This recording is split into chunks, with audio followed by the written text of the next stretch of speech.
প্রাণের সন্তান, কলিজার টুকরা সন্তান বলে, মা বাবার কাছে আমার যেতে ভয় করে। ছোট্ট বাচ্চা বাবার কাছে যেতে চায় না, প্রাণীদিকা স্ত্রীও যেতে চায় না। মা বাবা আত্মীয় স্বজন সবাই বলে তাড়াতাড়ি বিদায় করো, তাড়াতাড়ি বিদায় করো। কি যাওয়ার জন্য? কি ছিল মূল্যবান জিনিস, আর ওইটা যাওয়ার জন্যই পরিণতি হলো। সেটার নাম হলো রুহু।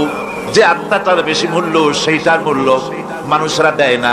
এই আত্মাটা কি জিনিস?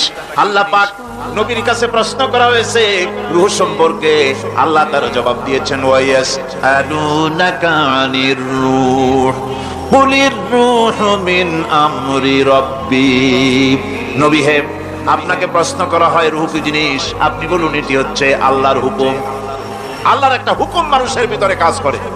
এটা এতই গুরুত্বপূর্ণ, ওটা থাকলে আমরা বাঁচি, ওটা না থাকলে আমরা মরে যাই। এখন যেটার গুরুত্ব বেশি সেটাকে খাইতে দেই না, সেটার জন্য কোনো যত্ন নাই, খোঁজ নাই, খবর নাই। সকালবেলায় ব্রেকফাস্ট, নাস্তা, লাঞ্চ, ডিনার, বিকালের চা, ফল ফলারি, কোনো জিনিসের অভাব নাই, সমানে খায় আর সমানে শরীরটারে বাঁচায়। আর যেটার কারণে বডিটা বাঁচে তার কোনো খোঁজ খবর নাই, ওটারও কিছু খাবার দিতে হবে।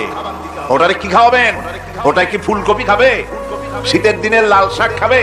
লট্টা মাছ খাবে নাকি? খাবেন। রূপচান্দাও খাবেন, শীতকালের ভাপা পিঠাও না, ধুপি পিঠা কি কন আপনারা, এগুলোও খাবেন। সুতরাং এই যে শরীর, আপনার আত্মাটা ওরে খাইতে দিবেন কি?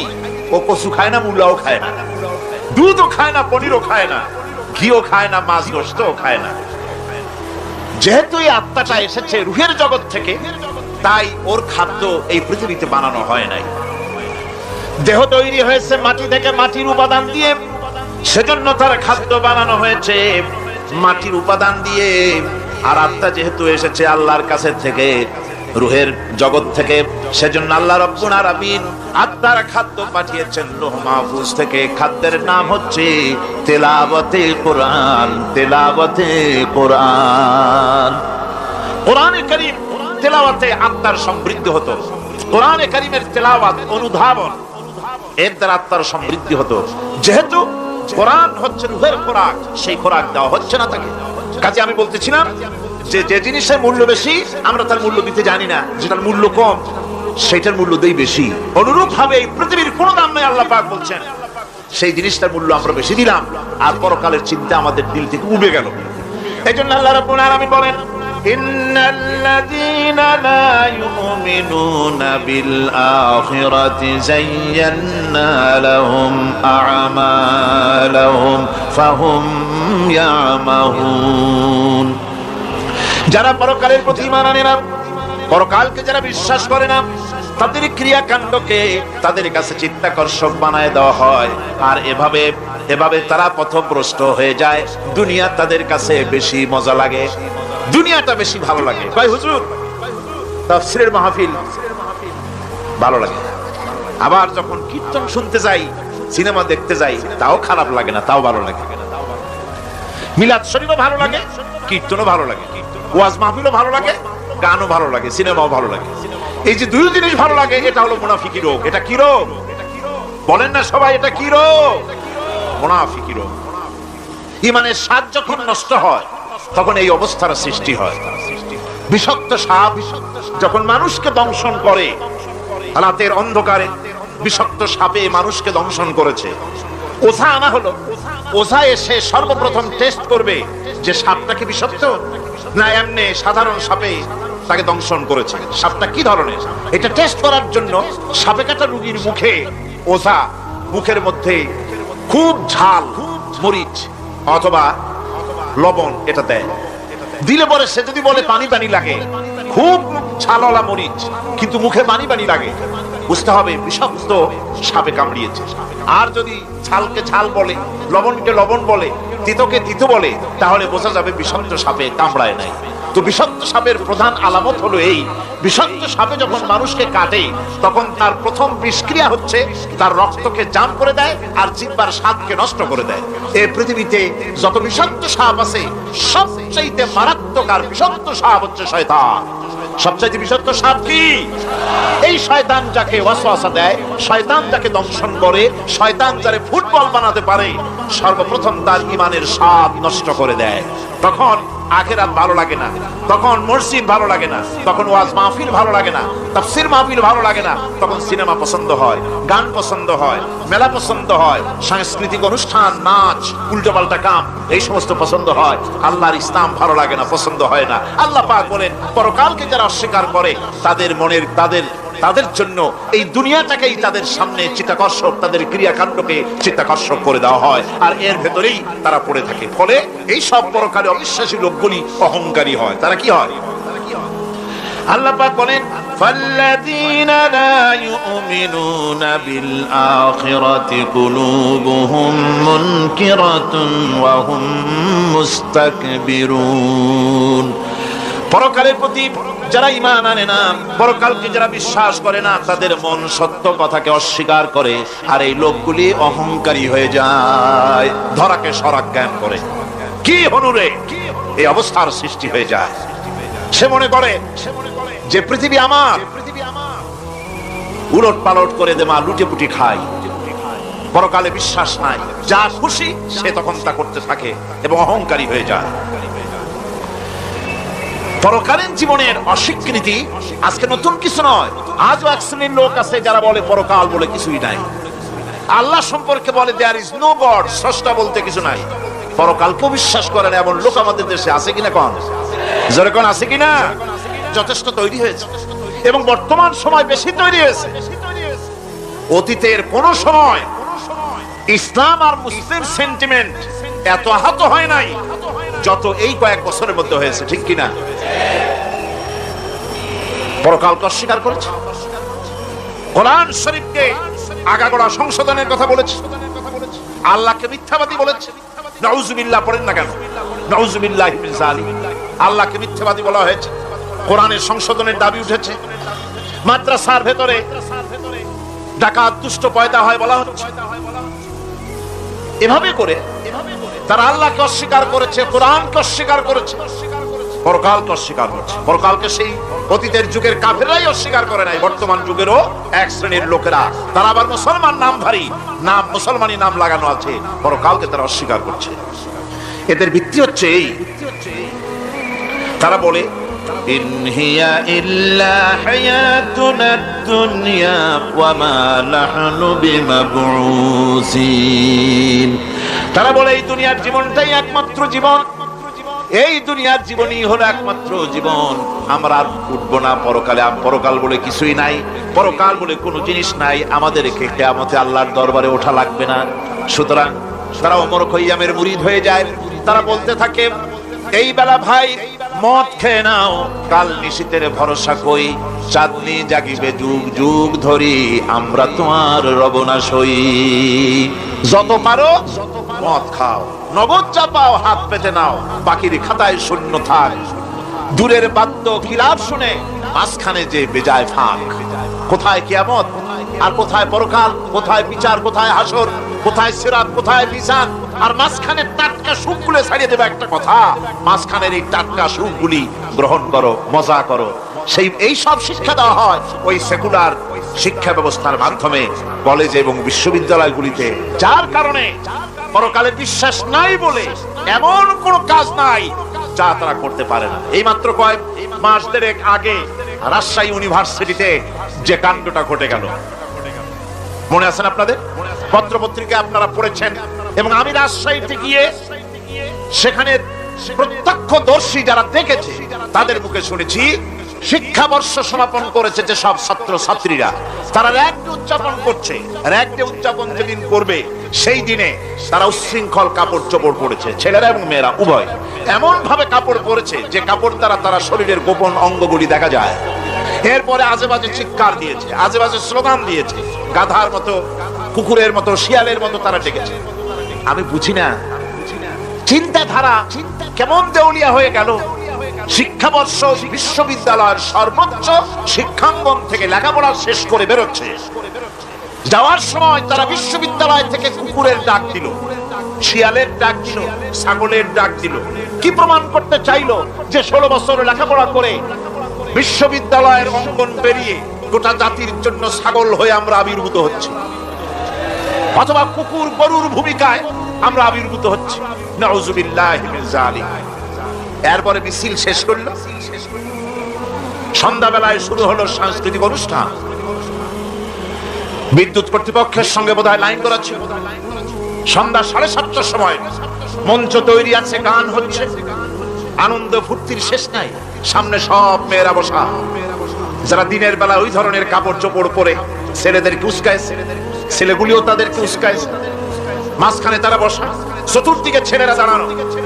হঠাৎ করে লাইট বন্ধ হয়ে গেল, বিদ্যুৎ চলে গেল। এখন সাংস্কৃতিক অনুষ্ঠান কি কায়দায় হচ্ছে, কত প্রকার হচ্ছে, কিভাবে হচ্ছে? নাউযুবিল্লাহি মিন যালিক। পুলিশেরা বলেছে বিদ্যুৎ যখন এলো, মেয়েগুলিকে অনেক মেয়ে পাওয়া গেছে, কাপড় নাই, পেটিকোট নাই, উলঙ্গ। তাদেরকে ধরে ধরে উঠানো হয়েছে হোস্টেলে। পরের দিন সকাল বেলায় মাঠ ভর্তি ভাঙা কাচের চুড়ি, ভ্যানিটি ব্যাগ, চশমা, কাপড় চোপড় ছিড়িয়ে ছড়িয়ে চতুর্দিকে পড়ে আছে। এই হলো শিক্ষা। নাউযুবিল্লাহি মিন যালিক। আমি কসম করে বলতে পারি, বিশ্ববিদ্যালয়ে যদি কোরআন শরীফের তাফসীর পড়ানো হতো, হাদিস শরীফ যদি পড়ানো হতো, কেউ কেউ বলবেন কোরআন হাদিস তো পড়ানো হয়, বিশ্ববিদ্যালয় কলেজে পড়ানো তো হয়। আমি তো জানি সিলেবাসে 10টা 5টা হাদিস আছে, 2-4 লাইন কোরআন শরীফ আছে, এর কোনো মানে নাই। মাদ্রাসায় যেমন পড়ানো হয় 30 পারা কোরআনের তাফসীর, রাসূল করিম সাল্লাল্লাহু আলাইহি ওয়াসাল্লামের হাদিস যেমন পড়ানো হয়, এইভাবে করে যদি বিশ্ববিদ্যালয়ে কোরআন হাদিস পড়ানো হতো, আল্লাহর কসম বাংলাদেশের বিশ্ববিদ্যালয়গুলি গোটা জাতিকে চোর, গুন্ডা, বদমাশ, ডাকাত উপহার দিত না, উপহার দিত শাহজালাল।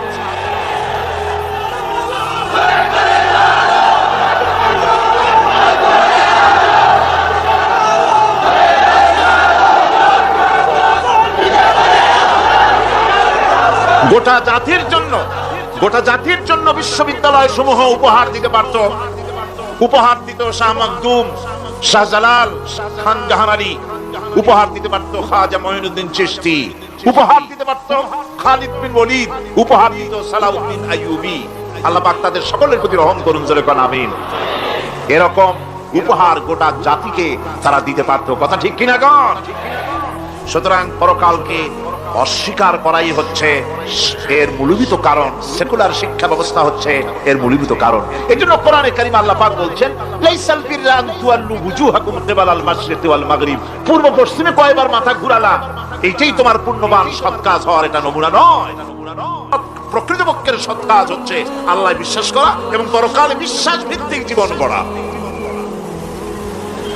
ওই কাফেরেরা বলতো, وقالوا ما هي إلا حياتنا الدنيا نموت ونحيا وما يهلكنا إلا الدهر। আল্লাহ রাব্বুল আলামিন বলেন, এই কাফেররা বলতো দুনিয়ার জীবনটাই তো আসল জীবন, আমরা মরবো না, আমরা এখানেই থাকবো, এই জীবনটাই হলো আসল জীবন, এখানেই বাঁচবো, এখানেই মরবো, আমরা পরকাল বলে কোনো জিনিস নাই, আমাদের কোনো ওঠা লাগবে না, যা কিছু হয় যুগের আবর্তন ছাড়া কিছুই হয় না। শুধু তাই নয়, এই প্রশ্ন কাফিরদের মনের ভিতরে মারাত্মক আকার ধারণ করলো। তারা বলল, আইদা মিতনা ওয়া কুন্না তুরাবান যালিকা রাজউম বাঈদ। আমরা মাটির সাথে মিশে যাব, আমরা মরে যাব, মাটির সঙ্গে মিশে যাব, তারপরে আমাদেরকে জীবিত করা হবে। এটা তো জ্ঞান বহির্ভূত কথা, এটা তো মাথায় ঢোকে না, কথাটা কেমন? তারা এভাবে অনেক প্রশ্ন করত। ফাকালু আইদা কুন্না ইযামান ওয়া রুফাতান আইন্না লামাবউসুনা খালকান জাদীদা। আমরা মরে যাব, গলে যাব, পচে যাব, হাড্ডি গুড্ডি মাটির সাথে মিশে যাবে, এরপরে আমাদেরকে নতুন করে সৃষ্টি করা হবে। এটা জ্ঞান বহির্ভূত কথা, এটা মাথার মধ্যে আসে না। কে আমাদেরকে চিন্তা করবে মরে যাওয়ার পর? আল্লাহ রাব্বুল আলামিন বলছেন, দেখো আল্লাহ পাক কোরআনে কারীমের ভিতরে যুক্তি দিয়ে বুঝাচ্ছেন যে অবশ্যই তোমাদেরকে আবার জিন্দা করা হবে, তোমাদেরকে উঠতে হবে। তোমরা এই পৃথিবীর অবস্থা পর্যবেক্ষণ করো, তাকায় দেখো আকাশের দিকে, জমিনের দিকে লক্ষ্য করে দেখো। আওয়ালাম ইয়ানজুরু ফি মালাকুতিস সামাওয়াতি ওয়াল আরদ তারা কি আসমান এবং জমিনের ব্যবস্থাপনা সম্পর্কে চিন্তা ভাবনা করে না? ওই বিরাট আকাশটাকে যে আল্লাহ রাব্বুল আলামিন তৈরি করলেন, এই জমিনটাকে যিনি তৈরি করলেন, তিনি কি তোমাকে মৃত্যুর পরে তিনি কি জিন্দা করবেন না? তিনি কি জিন্দা করতে পারবেন না? কেমনে তোমরা অস্বীকার করতে পারো? দুনিয়ার ব্যবস্থাপনা এবং এই পৃথিবীর আকাশ এবং জমিনের ব্যবস্থাপনা সম্পর্কে তোমরা চিন্তা ভাবনা করে দেখো, অবশ্যই আল্লাহ রাব্বুল আলামিন তোমাদেরকে আবার জিন্দা করবেন। وَكَأَيٍّ مِّنْ آيَاتٍ فِي السَّمَاوَاتِ وَالْأَرْضِ يَمُرُّونَ عَلَيْهَا وَهُمْ عَنْهَا مُعْرِضُونَ। আসমান জমিনে বহু নিদর্শন পড়ে আছে যেগুলি তারা অতিক্রম করে যায়, অথচ সে সম্পর্কে তারা মোটেই চিন্তা ভাবনা করে না। চিন্তার বহু বিষয় আল্লাহ পাক এই পৃথিবীতে রেখেছেন। যারা চিন্তাশীল, যারা জ্ঞানবান, তারা এর দ্বারা বুঝতে পারে। আল্লাহ রাব্বুল আলামিন বলছেন, ইন্না ফি খালকিস সামাওয়াতি ওয়াল আরদি ওয়া ইখতিলাফিল লাইলি ওয়ান নাহার লাআয়াতিন লিউলিল আলবাব। নিশ্চয়ই আকাশ সৃষ্টি এবং জমিন সৃষ্টির ব্যাপারে আর রাত আর দিনের পরিবর্তনের ব্যাপারে যারা জ্ঞানবান তাদের জন্য নিদর্শন রয়েছে। যারা জ্ঞানবান তাদের জন্য চিন্তার বিষয়বস্তু রয়েছে। গবেষণা করো, চিন্তা করো, এই পৃথিবীতে আল্লাহ পাক যা কিছু সৃষ্টি করেছেন তার পক্ষে আবার তোমাদেরকে সৃষ্টি করা মোটেই অসম্ভব নয়। পরকালীন জীবনের সম্ভাবনা সম্পর্কে কোরআন অবিশ্বাসীদেরকে বলছে, দেখো, আল্লাহুল্লাযী রাফা'আস সামাওয়াতি বিগাইরি আমাদিন তারাউনাহা সুম্মা ইসতাওয়া আলাল আরশ। সে আল্লাহ তোমাদের নিকট দৃশ্যমান স্তম্ভ ছাড়াই ওই বিশাল আকাশটা তৈরি করেছে। যারা পরকাল আছে বলে উঠতে হবে একথা যারা বিশ্বাস করে না, তাদের ব্যাপারে আল্লাহ পাক এই যুক্তি দিচ্ছে, দেখো, এই বিশাল যে আকাশটা, এই আকাশে কোনো খুঁটি আছে? কথা বলেন না কেন? এই আকাশে কোনো খুঁটি আছে? কোন রকমের খুঁটি ছাড়াই ওই বিশাল আকাশটা কে বানিয়েছেন? জোরে চিৎকার দিয়ে বলেন, কে বানাইছে? এই যে শামিয়ানা, একটা বিশাল প্যান্ডেল, এই প্যান্ডেলে খুঁটি আছে না নাই? শুধু আছে না, একটা দুইটা না, জনমের মতো খুঁটি আছে। চতুর্দিকে তাকায় দেখো কত খুঁটি। এতটুকু একটা শামিয়ানায় শত শত খুঁটি লাগতেছে কাপড়টা ধারণ করবে বলে। কি ধারণ করবে? কাপড়। আর অত বড় বিশাল আকাশ, সে আকাশটার কোনো খুঁটি আছে? আল্লাহ পাক বলছেন, কোন দৃশ্যমান খুঁটি ছাড়াই এত বড় বিশাল আকাশটা তোমার মাথার উপরে দাঁড়িয়ে আছে এবং আল্লাহ পাক আরশের উপরে দীপ্তমান হয়ে আছে। এগুলি দেখেও কি তোমার মাথার মধ্যে কোনো চিন্তা আসে না যেটা কি করে সম্ভব হলো? অনেকে তো এমন আছে শিক্ষিত লোক, তারা আবার বলে কি, কয় যে না, আকাশ বলে কিছু নাই, ওই অনেক দূরে তো সেই জন্য নীলে নীলে দেখা যায়, আসলে কিছু নাই। আকাশ, কোরআনে কারীমের মধ্যে আকাশ সম্পর্কে যে কথা বলা হয়েছে, বিশাল, যার কোনো কূল নাই, কিনারা নাই, মহাশূন্য। আমি সামনে বলবো আকাশ সম্পর্কে কথা আসতেছে। আল্লাহ পাক বলছেন, দেখো, ওই বিশাল আকাশটাকে আমি সৃষ্টি করে রেখেছি, কোনো খুঁটি লাগাই নাই। তোমার মতো একটা ছোট্ট মানুষ সৃষ্টি করেছি, মরে যাওয়ার পর মাটির সাথে মিশে যাবা, আবার তোমাকে যে আমি উঠাবো, এ ব্যাপারে তোমার চিন্তার মধ্যে দুর্বলতা আসলো কেন যে সেই আল্লাহ রাব্বুল আলামিন তোমাকে উঠাতে পারবেন না? وسخر الشمس والقمر كل يجري لأجل مسمى। তিনি চন্দ্র সূর্যকে আজ্ঞাবর্তী করেছেন, প্রত্যেকেই তার নির্দিষ্ট সময় সীমা মতো চলাফেরা করতেছে। তুমি তো ছোট একটা মানুষ, অত বড় বিশাল সূর্যটা, বিরাট চন্দ্রটা, সব গতিমান আল্লাহর হুকুমে সব চলাফেরা করতেছে, কথা ঠিক কিনা? এই সবগুলি আল্লাহ রাব্বুল আলামিন দুনিয়ার মানুষের সামনে তুলে ধরেছেন। তাকায় দেখো, নজর করে দেখো, এই সুন্দর করে জমিন ও আসমানকে সৃষ্টি করেছি, চাঁদ সূর্যকে সৃষ্টি করেছি। এবার লক্ষ্য করো, আনতুম আশাদ্দু খালকান আমিস সামাউ বানাহা। তোমাদের সৃষ্টি করা বেশি কঠিন না ওই বিশাল আকাশটাকে তৈরি করা বেশি কঠিন? কোনটা বেশি কঠিন? অত বড় বিশাল আকাশটাকে যিনি সৃষ্টি করলেন, তিনি তোমার মতো মানুষকে সৃষ্টি করতে পারবেন না? আবার যিনি একবার বিনা মডেলে তোমাকে তৈরি করলেন, আল্লাহ কি সুন্দর দৃষ্টান্ত দিচ্ছেন, আনতুম আসাদ্দু খালকান আমিস সামাউ বানাহা। তোমারে কঠিন তৈরি করা বেশি কঠিন, ওই বিশাল আকাশটাকে বেশি তৈরি করা বেশি কঠিন? অত বড় বিরাট জিনিসটাই তো আল্লাহ তৈরি করে ফেলেছেন, বিশাল আকাশ, মহাশূন্য। আর সেই মহাশূন্যের তুলনায়, মহাবিশ্বের তুলনায় পৃথিবী কত ছোট। আমাদের সবচাইতে কাছে। বিজ্ঞানীরা হয়রান হয়ে যাচ্ছে আকাশের চিন্তা করে, মহাকাশ চিন্তা করে, ক্রমান্বয়ে হয়রান হয়ে যাচ্ছে। আমাদের সবচাইতে নিকটতম যে গ্যালাক্সিটা আছে, এই গ্যালাক্সিটার ব্যাস হচ্ছে, যেটা সবচাইতে ছোট, গরিব গ্যালাক্সি। এটা বিজ্ঞানীরা বলেছে গরিব গ্যালাক্সি, দিনহীন। এই গরিব গ্যালাক্সি যেটা আমাদের সবচাইতে নিকটে, পৃথিবীর সবচাইতে কাছে, এর ব্যাস হচ্ছে, এর পরিধি হচ্ছে 1,00,000 আলোক বর্ষ সমান। 1,00,000 আলোক বর্ষ। প্রতি সেকেন্ডে আলোর গতি কত? 1,86,000 মাইল প্রতি সেকেন্ডে। প্রতি সেকেন্ডে যে আলোর গতি 1,86,000 মাইল। এর মিনিট, এর ঘন্টা, এর সপ্তাহ, এর মাস, এর বছর, এরকম 1,00,000 আলোক বর্ষ হচ্ছে সেই ছায়াপথের ব্যাস, এটার পরিধি। এটা হলো গরিব গ্যালাক্সি। আর এই গ্যালাক্সিতে বাস করে 10,000 কোটি তারকা। বিজ্ঞানীরা বলছেন যে তারকাগুলি সূর্যের চাইতে লক্ষ কোটি গুণে অনেক বড়। সুবহানাল্লাহ। তাহলে মহাকাশ সম্পর্কে চিন্তা করে মানুষ আজ অবাক হয়ে যাচ্ছে, চিন্তায় হয়রান হয়ে যাচ্ছে। বার্টন রাসেল তিনি বলেছিলেন স্রষ্টার স্রষ্টাকে, স্রষ্টার স্রষ্টাকে। এর জবাব আরেকজন বিজ্ঞানী লিখেছেন যে স্রষ্টার স্রষ্টাকে এই চিন্তা তো সৃষ্টিতে করতে পারবে না। স্রষ্টার কোনো স্রষ্টা নাই। পৃথিবীতে যত স্রষ্টা আছে, মাইক যে তৈরি করেছে সেও একজন স্রষ্টা, ঠিক কিনা? কথা বোঝেন তো আমার? মাইক যে তৈরি করেছে সেও একটা স্রষ্টা। ওই প্যান্ডেল যে তৈরি করেছে সেও একটা স্রষ্টা।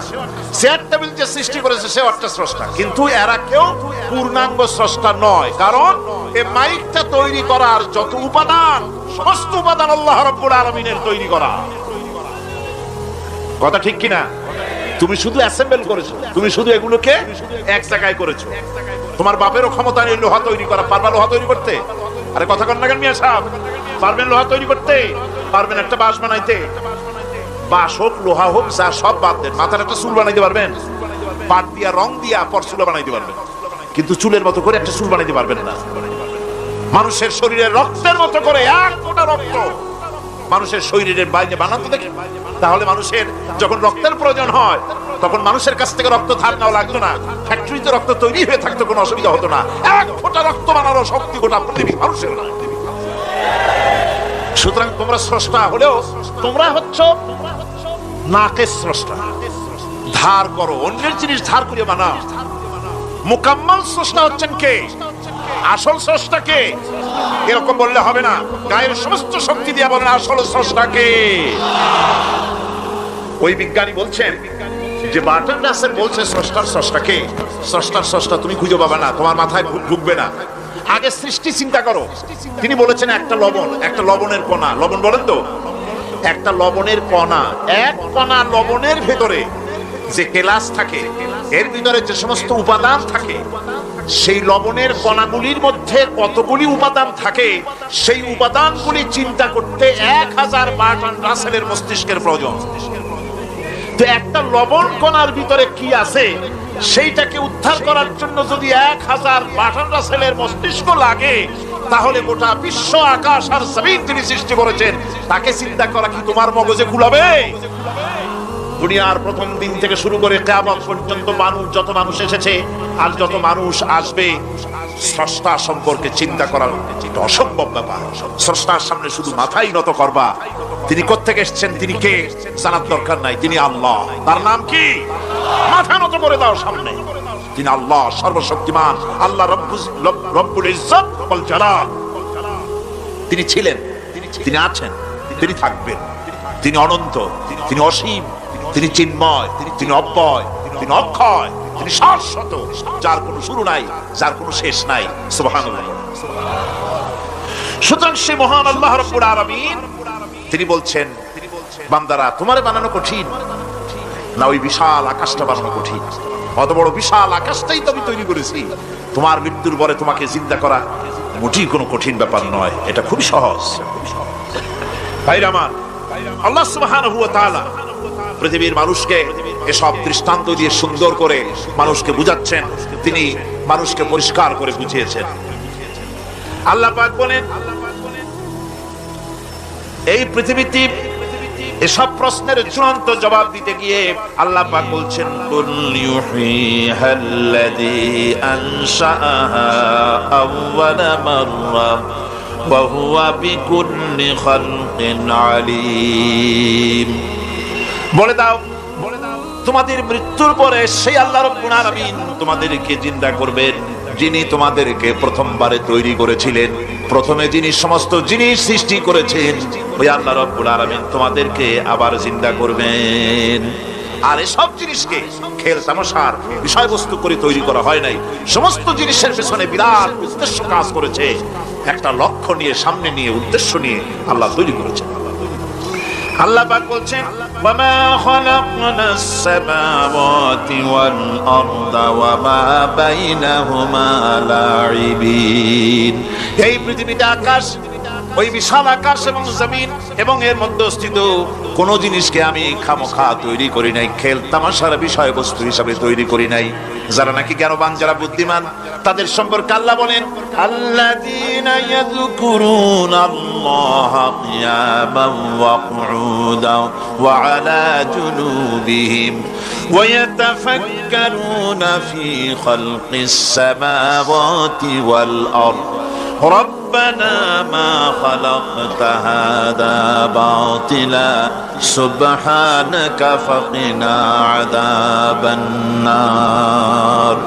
যারা নাকি জ্ঞানবান, যারা চিন্তাশীল, যারা শুধু পাইকারি দরে খায় আর ঘুমায় না, যারা চিন্তা ভাবনা করে, তারা দাঁড়ানো অবস্থায়, বসা অবস্থায়, সব অবস্থায় আকাশ জমিন রাত দিনের পরিবর্তন, মানব সৃষ্টি, এ সব কিছু চিন্তা গবেষণা করে বলে, রব্বানা মা খালাকতা হাযা বাতিলা, এ কোনো কিছুই তুমি নিরর্থকভাবে সৃষ্টি করনি, সবগুলোই তুমি বিশেষ উদ্দেশ্য নিয়ে তৈরি করেছো। ফাকিনা আযাবান নার, সুতরাং আমাকে জাহান্নামের আগুন থেকে তুমি রক্ষা করো, আমাকে তুমি রক্ষা করো। আমরা সবাই বলি আমিন। চিন্তাশীল এবং গবেষক যারা, তারা এভাবে চিন্তা ভাবনার মাধ্যমে এসব কিছু তারা বুঝতে পারে যে এই পৃথিবী খেল তামাশার বিষয় নয়, এই পৃথিবীকে আল্লাহ পাক এমনি এমনি তৈরি করেন নাই, দুনিয়ার মানুষগুলিকেও খামোখা সৃষ্টি করেননি, এর পেছনে বিরাট উদ্দেশ্য কাজ করেছে এবং আমাদের সকলকেই আল্লাহ রাব্বুল আলামিনের কাছে হাজির হতে হবে।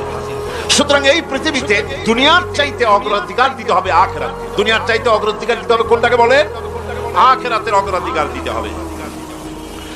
আল্লাহ পাক বলছেন, ওয়ামা হাদিহিল হায়াতুদ দুনিয়া ইল্লা লাহুন ওয়া লাইবুন ওয়া ইন্নাদ দারাল আখিরাতা লাহিয়াল হায়ানু লাউ কানু ইয়ামালুন।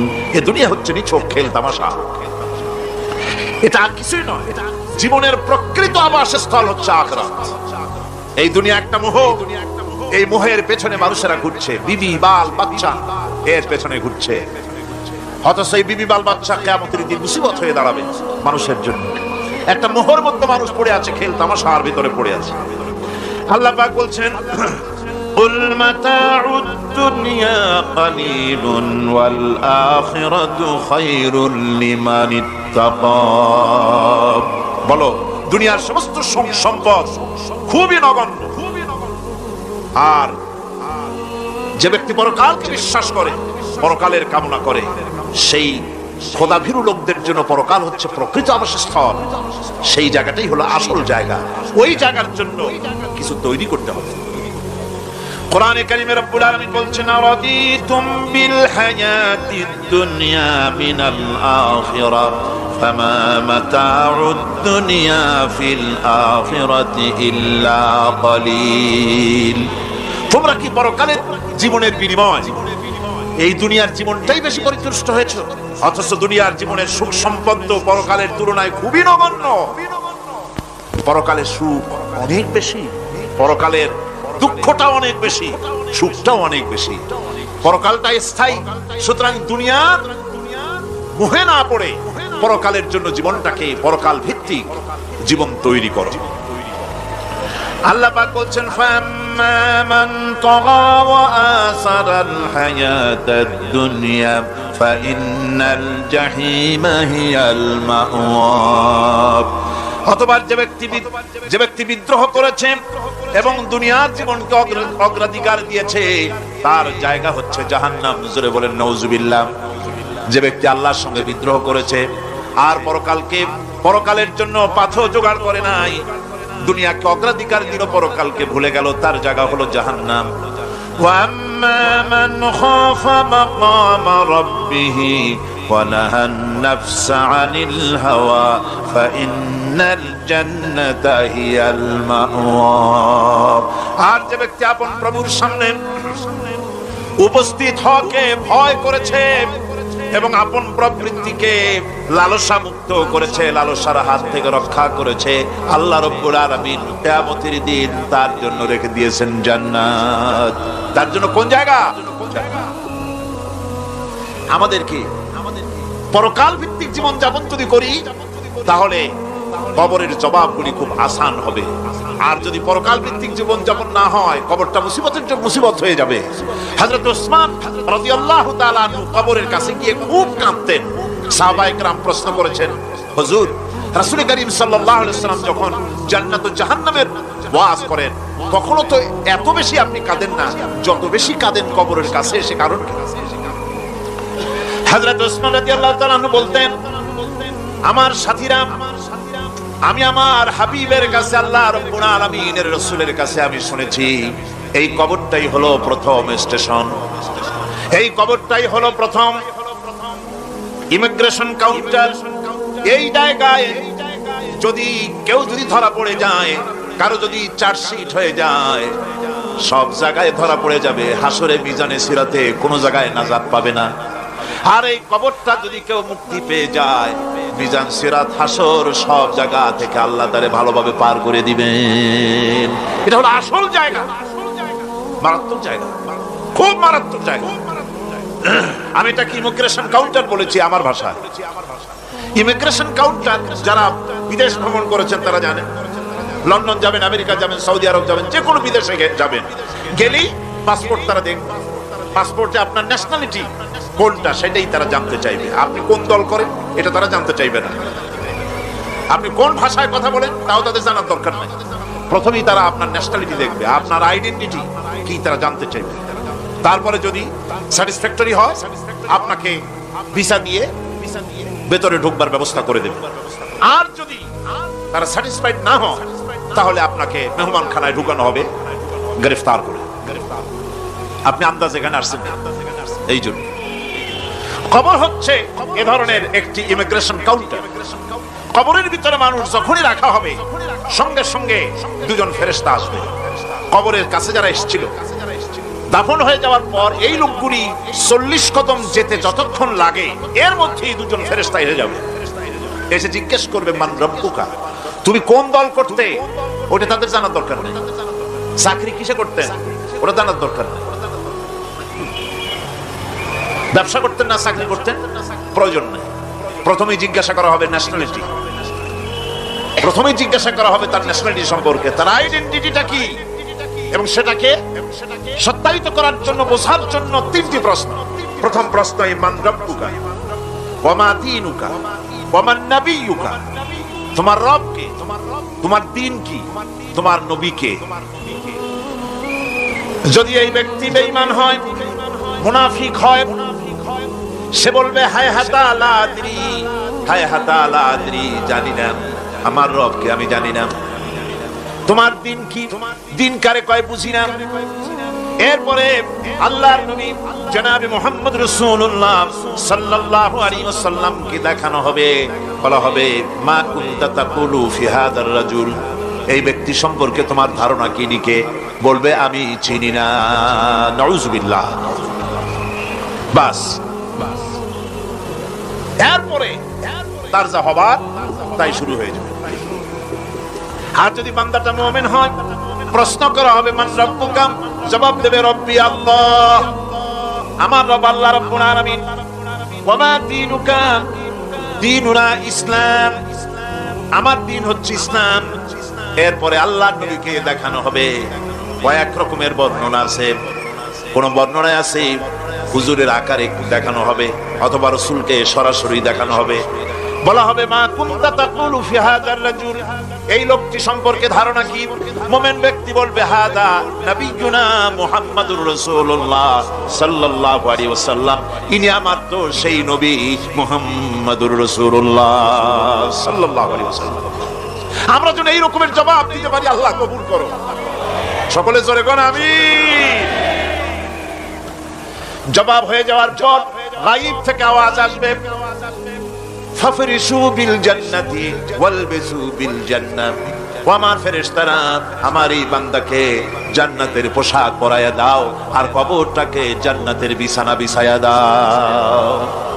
জান্নাতের পোশাক পরায়া দাও, জান্নাতের বিছানা বিছায়া দাও। ইলা মাদ্দা বাসারিহি, তার চোখের দৃষ্টি যত দূর যায় কবরটা ততটা প্রশস্ত করে দাও। এরপর বেহেশতের পোশাক পরাইয়া বেহেশতের বিছানা বিছায়া ফেরেশতা বলবে নূম কানাউমুল উরুস, ঘুমিয়ে যাও। দুলামিয়া যেমন বাসর সজ্জায় নতুন বউ নিয়ে আরামে ঘুমায়, এরকম আরামে ঘুমায় যাও। ইলা ইয়াউমিল কিয়ামা, কিয়ামত পর্যন্ত ঘুমায় থাকবে, আরামে ঘুমিয়ে থাকবে।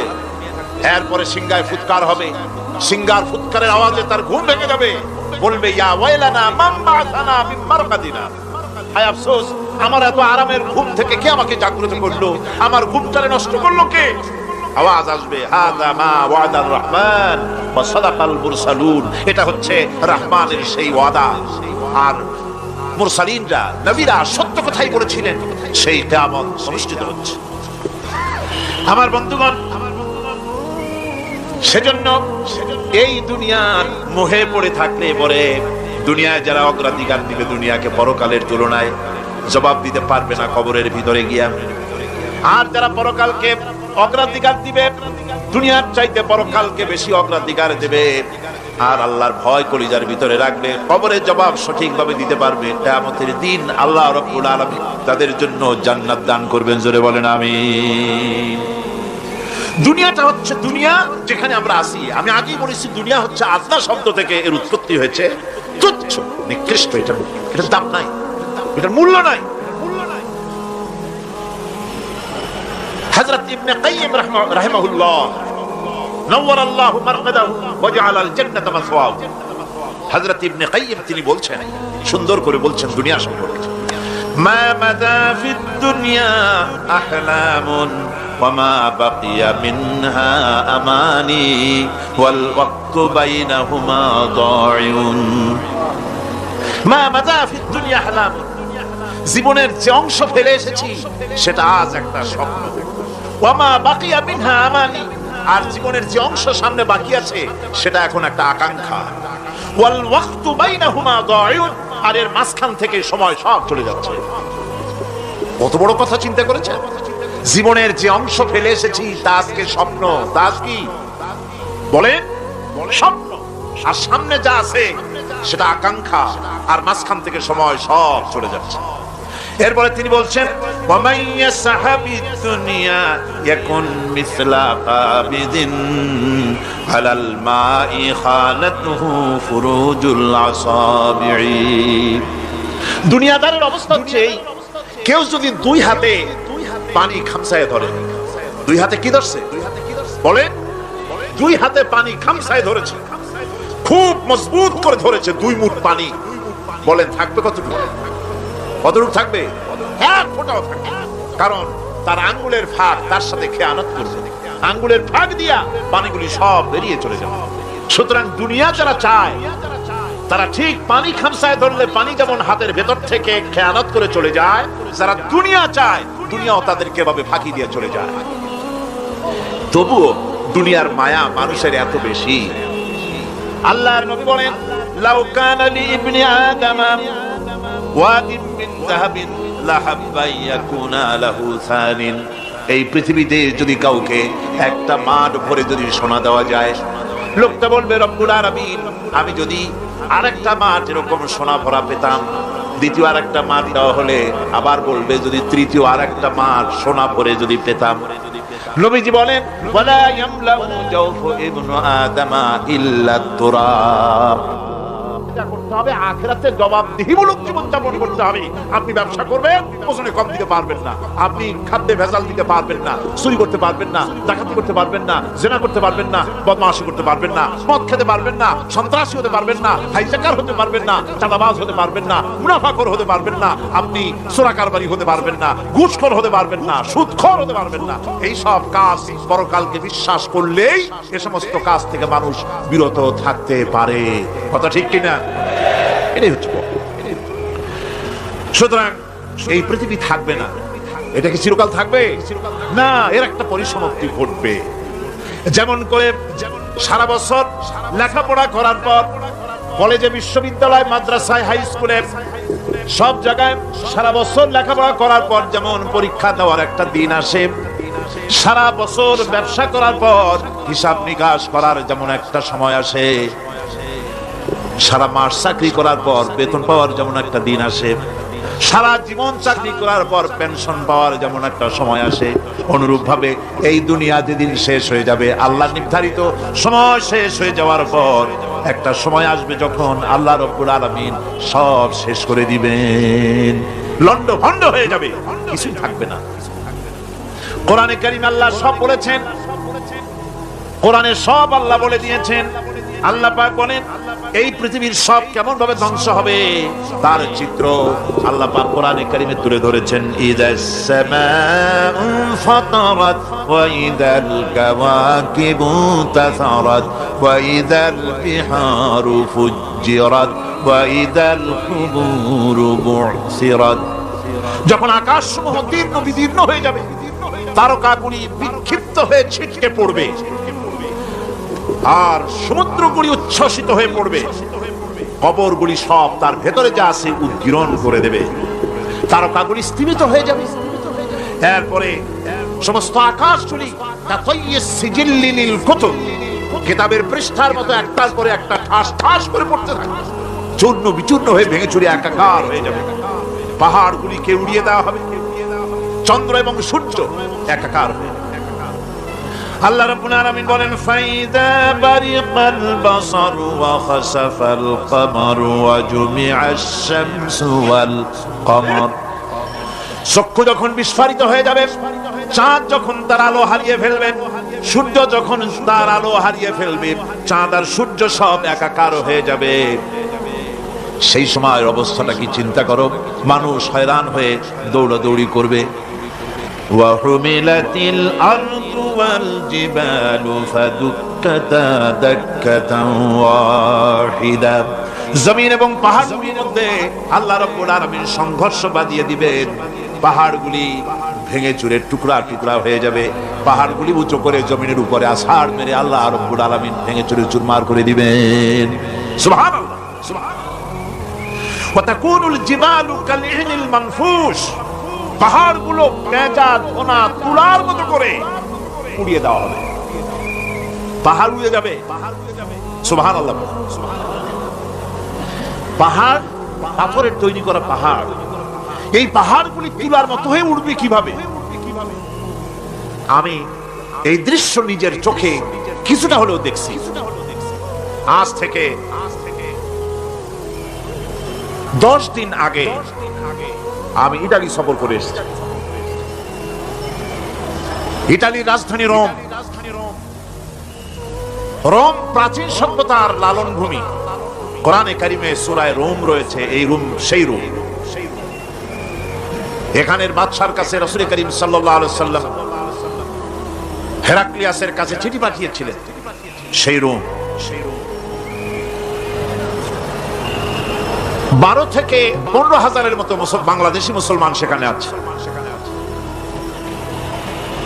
জুমার দিন, যেদিন আমি গেলাম তার পরের দিনই জুমা ছিল।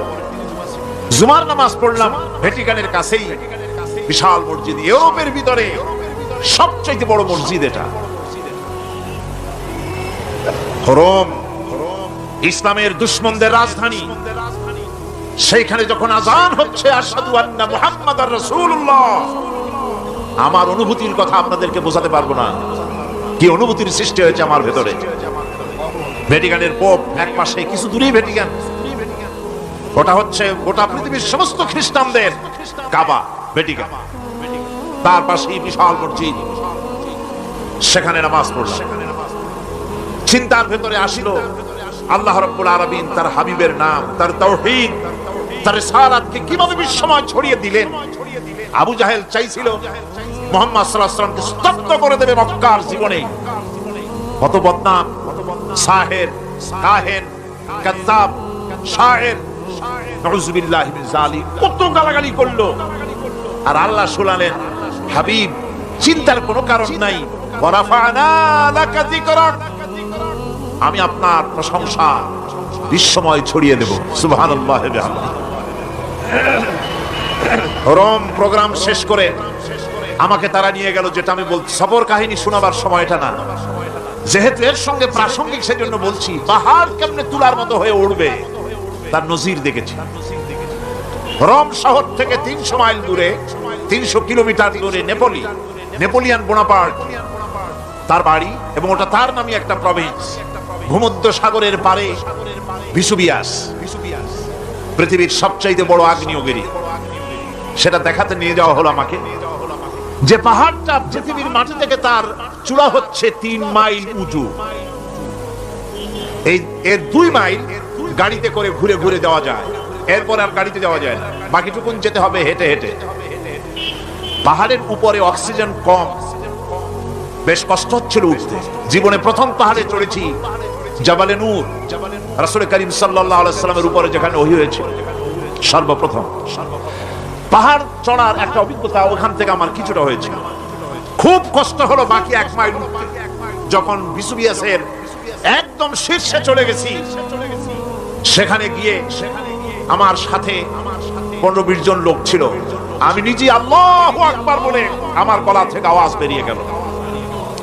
আমি দেখতে পেলাম ভিসুভিয়াসের শীর্ষে বিশাল গর্ত। আমার মনে হয় গর্তটা এই মাঠের 1/4 হবে, এই মাঠের 1/4 হবে গর্তটা। সেই গর্তটার গভীরতা হচ্ছে 1.5 কিলোমিটার।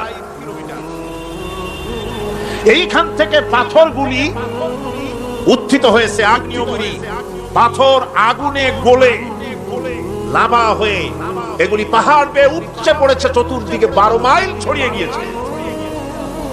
আমার মনে পড়লো ওয়াকুদুহান নাস ওয়াল হিজারা, জাহান্নামের আগুনের ইন্ধন হবে মানুষ আর পাথর। আমি সেখানে সেজদায় পড়ে গিয়া কান্নাম আর বললাম, আল্লাহ জাহান্নামের আগুন হারাম করে দিও আমাদের জন্য। পাথর কিভাবে গললো, গলে পাথরগুলি গলে পুড়ে চতুর্দিকে পড়েছে, আর ছিটকেছে, চতুর্দিকে ছিটকে পড়েছে। সেই পাথরগুলি ছিটকে ছিটকে যেগুলি পুড়ে পড়েছে, সেগুলিকে দূরে সাদা রঙের বলে মনে হয়, কোনোটা সাদা কোনোটা কালো, মনে হয় যেন তুলার মতো হয়ে পড়ে আছে চতুর্দিকে। 1944 সনে তৃতীয়বারের মতো ভিসুভিয়াস যে অগ্নিগিরি, যে অগ্নি উৎপাত করে, তাতে আশেপাশের 12 মাইল এলাকা এফেক্টেড হয়ে যায়। পাথরগুলি গলে এভাবে বিধ্বস্ত করে দিয়েছে। এখান থেকে এখানে জোহরের নামাজ, আসরের নামাজ আমরা পড়লাম, আল্লাহর কাছে খুব দোয়া করলাম। এখনো ধোঁয়া উঠতেছে, এখনো পাহাড়ের ফাটল দিয়ে ধোঁয়া উঠছে। একজন হাত দিয়ে আমাকে বলল যে খুব গরম লাগে ধোঁয়াগুলি। ওখানকার লোকেরা বলল যে ভেতরে এখনো আগুন আছে, তবে সুপ্ত, যে কোনো মুহূর্তে আবার তা জাগ্রত হতে পারে। আমরা সেখান থেকে নেমে এলাম। একটু কিছু দূর গিয়েই সেখানে হলো পম্পেই শহর।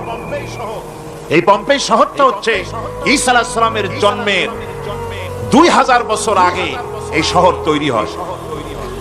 ঈসা আলাইহিস সালামের জন্মের 179 বছর পর ভূমিকম্প হয়। সেই ভূমিকম্পে গোটা পম্পেই শহরটা পৃথিবীর মানুষের চোখের আড়াল হয়ে যায়, ধ্বংস হয়ে যায়, মাটির তলায় ভারত। আজ থেকে 200 বছর আগে মাটি খনন করতে গিয়ে এই শহর আবিষ্কৃত হয়। পুরা শহরটা খুঁড়ে তারা বের করেছে। 180 হেক্টর জমিনের উপরে এই বিশাল শহর। ঘুরে ঘুরে দেখলাম, গাড়ি চলে না সেখানে, পায়ে হেঁটে দেখতে হলো। প্রশস্ত রাস্তা। আজ থেকে 4000 বছর আগের মানুষেরা রাস্তা বানাতে জানতো পাথর দিয়ে, এবং রাস্তার দুধারে তাদের ছিল ফুটপাত, পানির ব্যবস্থা, নগরায়নের সব রকমের সুযোগ সুবিধা।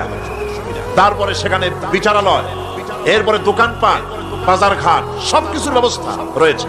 বিশাল বিশাল পাথরগুলি দিয়ে পিলার তৈরি করা। ভাবলাম এই পিলারগুলি, এই পাথরগুলি তারা কিভাবে ক্রেন ছাড়া এত উপরে উঠালো কি করে, আমার মাথায় আসলো না। পাথর কেটে কেটে সুন্দর সুন্দর অঙ্কন শিল্প তারা করেছে। এরপরে ঘুরতে ঘুরতে বাদশার রাজার বাড়িতে গিয়ে ঢুকলাম। সেখানে গিয়ে দেখলাম উলঙ্গ এত মূর্তি পাথরের তৈরি করা, পাথর কেটে কেটে দেওয়ালে যৌন মিলনের এমন কোন অশ্লীল ছবি নাই যা তারা সেখানে তৈরি করে নাই। উলঙ্গ মূর্তি আর উলঙ্গ যৌন মিলনের অসংখ্য ছবি দিয়ে এই এলাকা ভরা। তখন আমি বুঝলাম আল্লাহর গজব হওয়ার কারণটা কি, এই শহরটা মাটির নিচে হরপ হয়ে যাওয়ার কারণটা কি। আল্লাহ পাক সেনা ব্যভিচার যে দেশে বেশি হয় আল্লাহ পাক বরদাস্ত করে। দুশ্চরিত্র যে দেশের মানুষ দুশ্চরিত্র হয়ে যায়, সেনা ব্যভিচার বেশি হতে থাকে, আল্লাহ হরপ করে দেন, গজব দেন। এই গজব এক এক সময় এক এক রকমের হয়ে আসে। কখনো মাটির নিচে দাবায় দেন, কখনো মহামারী, কোন দেশে কলেরা, কোন দেশে জলোচ্ছ্বাস, কোথাও ভূমিকম্প, আর সর্বশেষ এই সেনাবে বিচারের জন্য আল্লাহ পাকের চূড়ান্ত এই যৌনতার অশ্লীলতার জন্য চূড়ান্ত গজব বর্তমান বিশ্বের জন্য এইডস। আল্লাহ পাক এই গজব দিয়েছেন। বন্ধুগণ, আমি সেই জায়গা, আমি সেখানে যা দেখলাম যে আল্লাহ পাক পাহাড়গুলিকে কিভাবে উড়াবেন, এটা অস্বীকার করার কোন উপায় নাই। বিশ্বাস তো করতামই, তবে হযরত ইব্রাহিম আলাইহিস সালাম যেমন বলেছিলেন, রব্বি আরিনি কাইফা তুহিল মাউতা, আয় আল্লাহ তুমি মরাকে চিন্তা করবা কেমনে। আল্লাহ পাক বলেন আওয়ালাম তুমিন, তুমি বিশ্বাস করো না? ইব্রাহিম আলাইহিস সালাম বললেন বালা, অবশ্যই বিশ্বাস করি, ওয়ালাকিন লিয়াতমাইন্না কলবি, যদি চোখে দেখতাম তাহলে আমার অন্তরাত্মা খুব ঠান্ডা হতো। আল্লাহ রাব্বুল আলামিন চোখে দেখাই দিলেন জিন্দা কেমনে মুর্দা হবে, মুর্দা কেমনে জিন্দা হবে, আল্লাহ দেখাই দিলেন, পাহাড় উড়াই দিবেন আল্লাহ রাব্বুল আলামিন।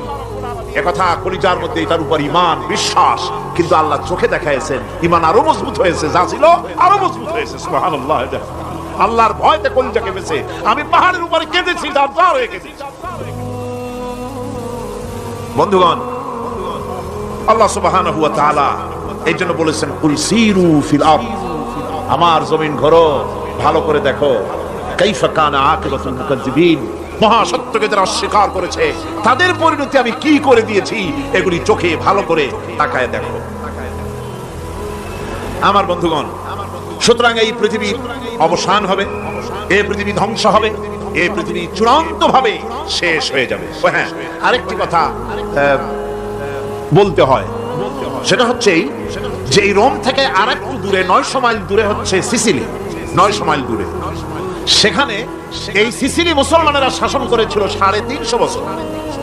সেই সিসিলিতে রয়েছে 360টা মসজিদ মুসলমানদের করা। সমস্ত মসজিদগুলি আজ তালা বন্ধ, একটা মসজিদও খোলা নাই। সেখানকার মুসলমানেরা ওয়াজ শুনতে এসেছিল রোমে। আমি তাদের জন্য পরামর্শ দিয়েছি যে গভর্নমেন্টের কাছে তোমরা দাবি জানাও যে অন্তত একটা মসজিদের দরজা আমাদের জন্য খুলে দাও। রোমের অবস্থানরত প্রবাসী বাংলাদেশি মুসলমানেরা আমাকে বলেছে, তাদের অনেকের বাড়ি চট্টগ্রামেও আছে, আমাকে বলেছে তাদের চোখে পানি আসছে বলার সময় যে চিরামের তাফসীর মাহফিল যখন আসে কলজেটা কাঁদতে থাকে যাওয়ার জন্য। তো যাওয়া তো সম্ভব না এত দূর থেকে, আমাদের সালাম বলে দিলেন যত লোক আসবে, আর আমাদের জন্য দোয়া করতে বলবেন যেন এই রোমের ভিতরে আমরা ইসলামের আদর্শের ভিত্তিতে আমরা যেন চলতে পারি। আপনারা দোয়া করুন তাদের জন্য। ভাইরা আমার, এই পৃথিবী একদিন পরিসমাপ্তি ঘটবে এবং আল্লাহর দরবারে আমাদেরকে উঠতে হবে এবং সেখানে আমাদের বিচার হবে। সেখানে আমাদের কি হবে? বিচার হবে।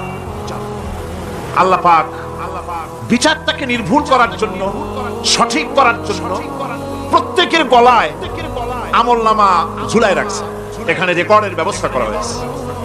আল্লাহ পাক বলছেন ওয়া কুল্লু ইনসানিন আলজামনাহু তাইরাহু ফি উনুকিহি ওয়া নুখরিজু লাহু ইয়াওমাল কিয়ামাতি কিতাবান ইয়ালকাহু মানশুরা। আল্লাহ পাক বলেন প্রত্যেকের ভালো মন্দ কর্মফল, কর্মলিপি আমি তার গলায় ঝুলায় রেখেছি। কিয়ামতের দিন সে নিজের কাছে স্পষ্ট সব দেখতে পারবে, কোনো জিনিস বাদ পড়বে না। তার গলায় তার আমলনামা ঝুলানো আছে, সব রেকর্ড হতেছে। আমরা যা করছি সবগুলি রেকর্ড হয়ে যাচ্ছে। বর্তমান বিজ্ঞানীরা আবিষ্কার করেছে যে মানুষের শরীরের ভিতরে ডিএনএ আছে, রক্তের ভিতরে ডিএনএ, এটা একটা কোড। মানুষের রক্তের ভিতরে ডিএনএ আছে। যেমন তার ব্রেনের ভিতরে কতগুলি কোষ আছে, এক একটা কোষ এক এক ধরনের কাজ করে, অনুরূপ ভাবে তার শরীরের ভিতরে রক্তের ভিতরে ডিএনএ আছে। এই ডিএনএটা কি? এই ডিএনএটা হচ্ছে, এই ডিএনএ একটা কম্পিউটারের মতো কাজ করতেছে। লোকটা কি করবে, কোথায় যাবে, সে ভালো হবে মন্দ হবে কি হবে, সব তার ডিএনএ এর মধ্যে রেকর্ডকৃত আছে। এটা বোঝার জন্য একটা সুন্দর দৃষ্টান্ত দেওয়া যায়। যেমন এই কাগজটাকে আপনারা মনে করুন একটা গাড়ির ব্লুপ্রিন্ট, একটা গাড়ির ব্লুপ্রিন্ট। এখানে লেখা আছে গাড়ি কিভাবে তৈরি হবে। এই কাগজটা নিয়ে ঘরের মধ্যে রেখে দিলেন। এখন এই কাগজটা থেকেই অটোমেটিক গাড়ির উইন্ডো তৈরি হলো, শিল তৈরি হলো, গাড়ির বডি তৈরি হলো, চেসিস তৈরি হলো, টায়ার তৈরি হলো, ইঞ্জিন তৈরি হলো, ব্যাটারি তৈরি হলো, পেট্রোল নিল, আর কোন রকমের ড্রাইভার ছাড়াই গাড়ি চলতে আরম্ভ করলো। এই কথাটা যদি মনের মাথার মধ্যে আনতে পারেন যে এটা কিভাবে হইতে পারে, এতে লেখা অনুযায়ী যেভাবে হওয়া যদি সম্ভব হয়, অনুরূপ ভাবে মানুষের রক্তের ভিতরে ডিএনএ এর আবিষ্কার করেছে। এর ভিতরে মানুষের ভালো মন্দ, কোথায় যাবে কি করবে, সবকিছুর মধ্যে রয়েছে।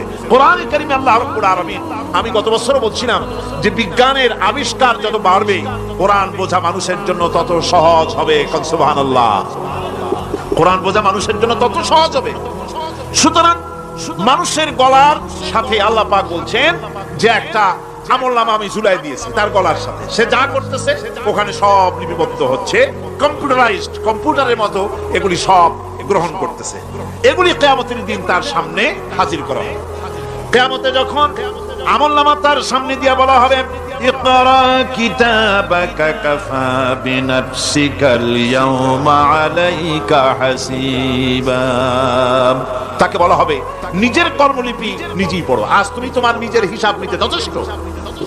বন্ধুগণ, এই মাহফিলে যত লোক আমরা বসে আছি, আমরা আমাদের হিসাব নিতে যথেষ্ট না আরেকজন লাগবে কম? আমরা যথেষ্ট কিনা? কথা বোঝেন নাই। আমি বলতে চাইছি এটা, আমরা যদি এখন চোখ বুঝে চিন্তা করি যে পিছনের জীবনে কি করেছি, মনে পড়বে নাকি পড়বে না? বলেন সবাই পড়বে কি পড়বে না? ছোটবেলায় কবে পায়ের নিচে কাটা ফুটেছিল, কবে কোথায় আছাড় খেয়েছিলেন, কবে কার বেল তাল আম কাঁচা আম চুরি করে খেতে গিয়ে কিল খেয়েছিলেন, তাড়া খেয়েছিলেন, তাকে এখন মনে নাই? আছে। তাহলে কি ওই তাল বেল চুরি করতে গিয়ে যে কিলটা খাইছিলেন সেটাও মনে আছে, ভালো মন্দ সব মনে আছে। তাহলে কোন হোটেলের রুমে কি করছিলেন, কোন স্কুলে কোন কলেজে কি করছিলেন, তারপরে জীবনের ছোট বড় ঘটনাগুলি চোখ বুঝতে মনে পড়বে না? এবার হিসাব করেন, মনে যদি পড়ে এবার হিসাব করেন আপনি জান্নাতি না জাহান্নামী। আপনি আপনার নিজের হিসাব নেওয়ার জন্য যথেষ্ট। তাকে হিসাব করতে বলা হবে, তোমার হিসাব, তোমার নিজের হিসাব নেওয়ার জন্য তুমি যথেষ্ট, তোমার হিসাব তুমি নিজেই করো, এটা পড়ো। আর সেই কিয়ামতের দিন কোনো সাহায্যকারী মিলবে না। লান তানফাকুম আরহামুকুম ওয়ালা আওলাদুকুম ইয়াওমাল কিয়ামাহ। লান তানফাকুম, কিয়ামতের দিন কোনো ফায়দা হবে না, অবশ্যই কোনো ফায়দা হবে না, কোনো উপকারে আসবে না। কিয়ামতের দিন তোমার সন্তান, তোমার স্ত্রী, তোমার মাল, তোমার সম্পদ কোনো উপকারে আসবে না। কিয়ামতের ময়দানে সেদিন সব তোমার সাথে বিচ্ছ করবে, সব পালায় যাবে। সেখানে উৎকোষেরও কোনো কারবার নাই যে ঘুষ টুস দিয়া, ফেরেশতাদের কোনো রকম বুঝবাজ দিয়া, আলাদা কোনো চোরাগলি পথ দিয়া একেবারে ফুট করে ভেসতে চলে যাবেন, এমন কোনো সুযোগ নাই। অনেকে বলে হুজুর এমন কিছু দোয়া শিখায় দেন যাতে ওই সব জেহাদ বোমা এগুলি খুব ভয় পায়, ও সব রাস্তা রাস্তা না, খুব সহজে কিছু দোয়া দুরূদ করিয়া আস্তে করে জান্নাতে চলে যাওয়া যায়, এরকম একটা দোয়া, এরকম একটা পথ বলে দেন।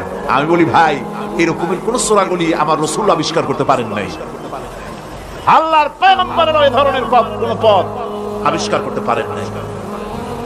সেখানে কিয়ামতের দিন কাউকে উৎকোষ গ্রহণ করার কেউ নাই, উৎকোষ দেওয়া যাবে না। আর উৎকোষ দিবি না কি, আপনার কাছে কিছু নাই, থাকলেও নেওয়ার কেউ নাই। এই দুনিয়ায় ফাঁকিবাজি করে বহুত কিছু করা যায়, কিন্তু কিয়ামতের মাঠে এগুলি কিছুই চলবে না।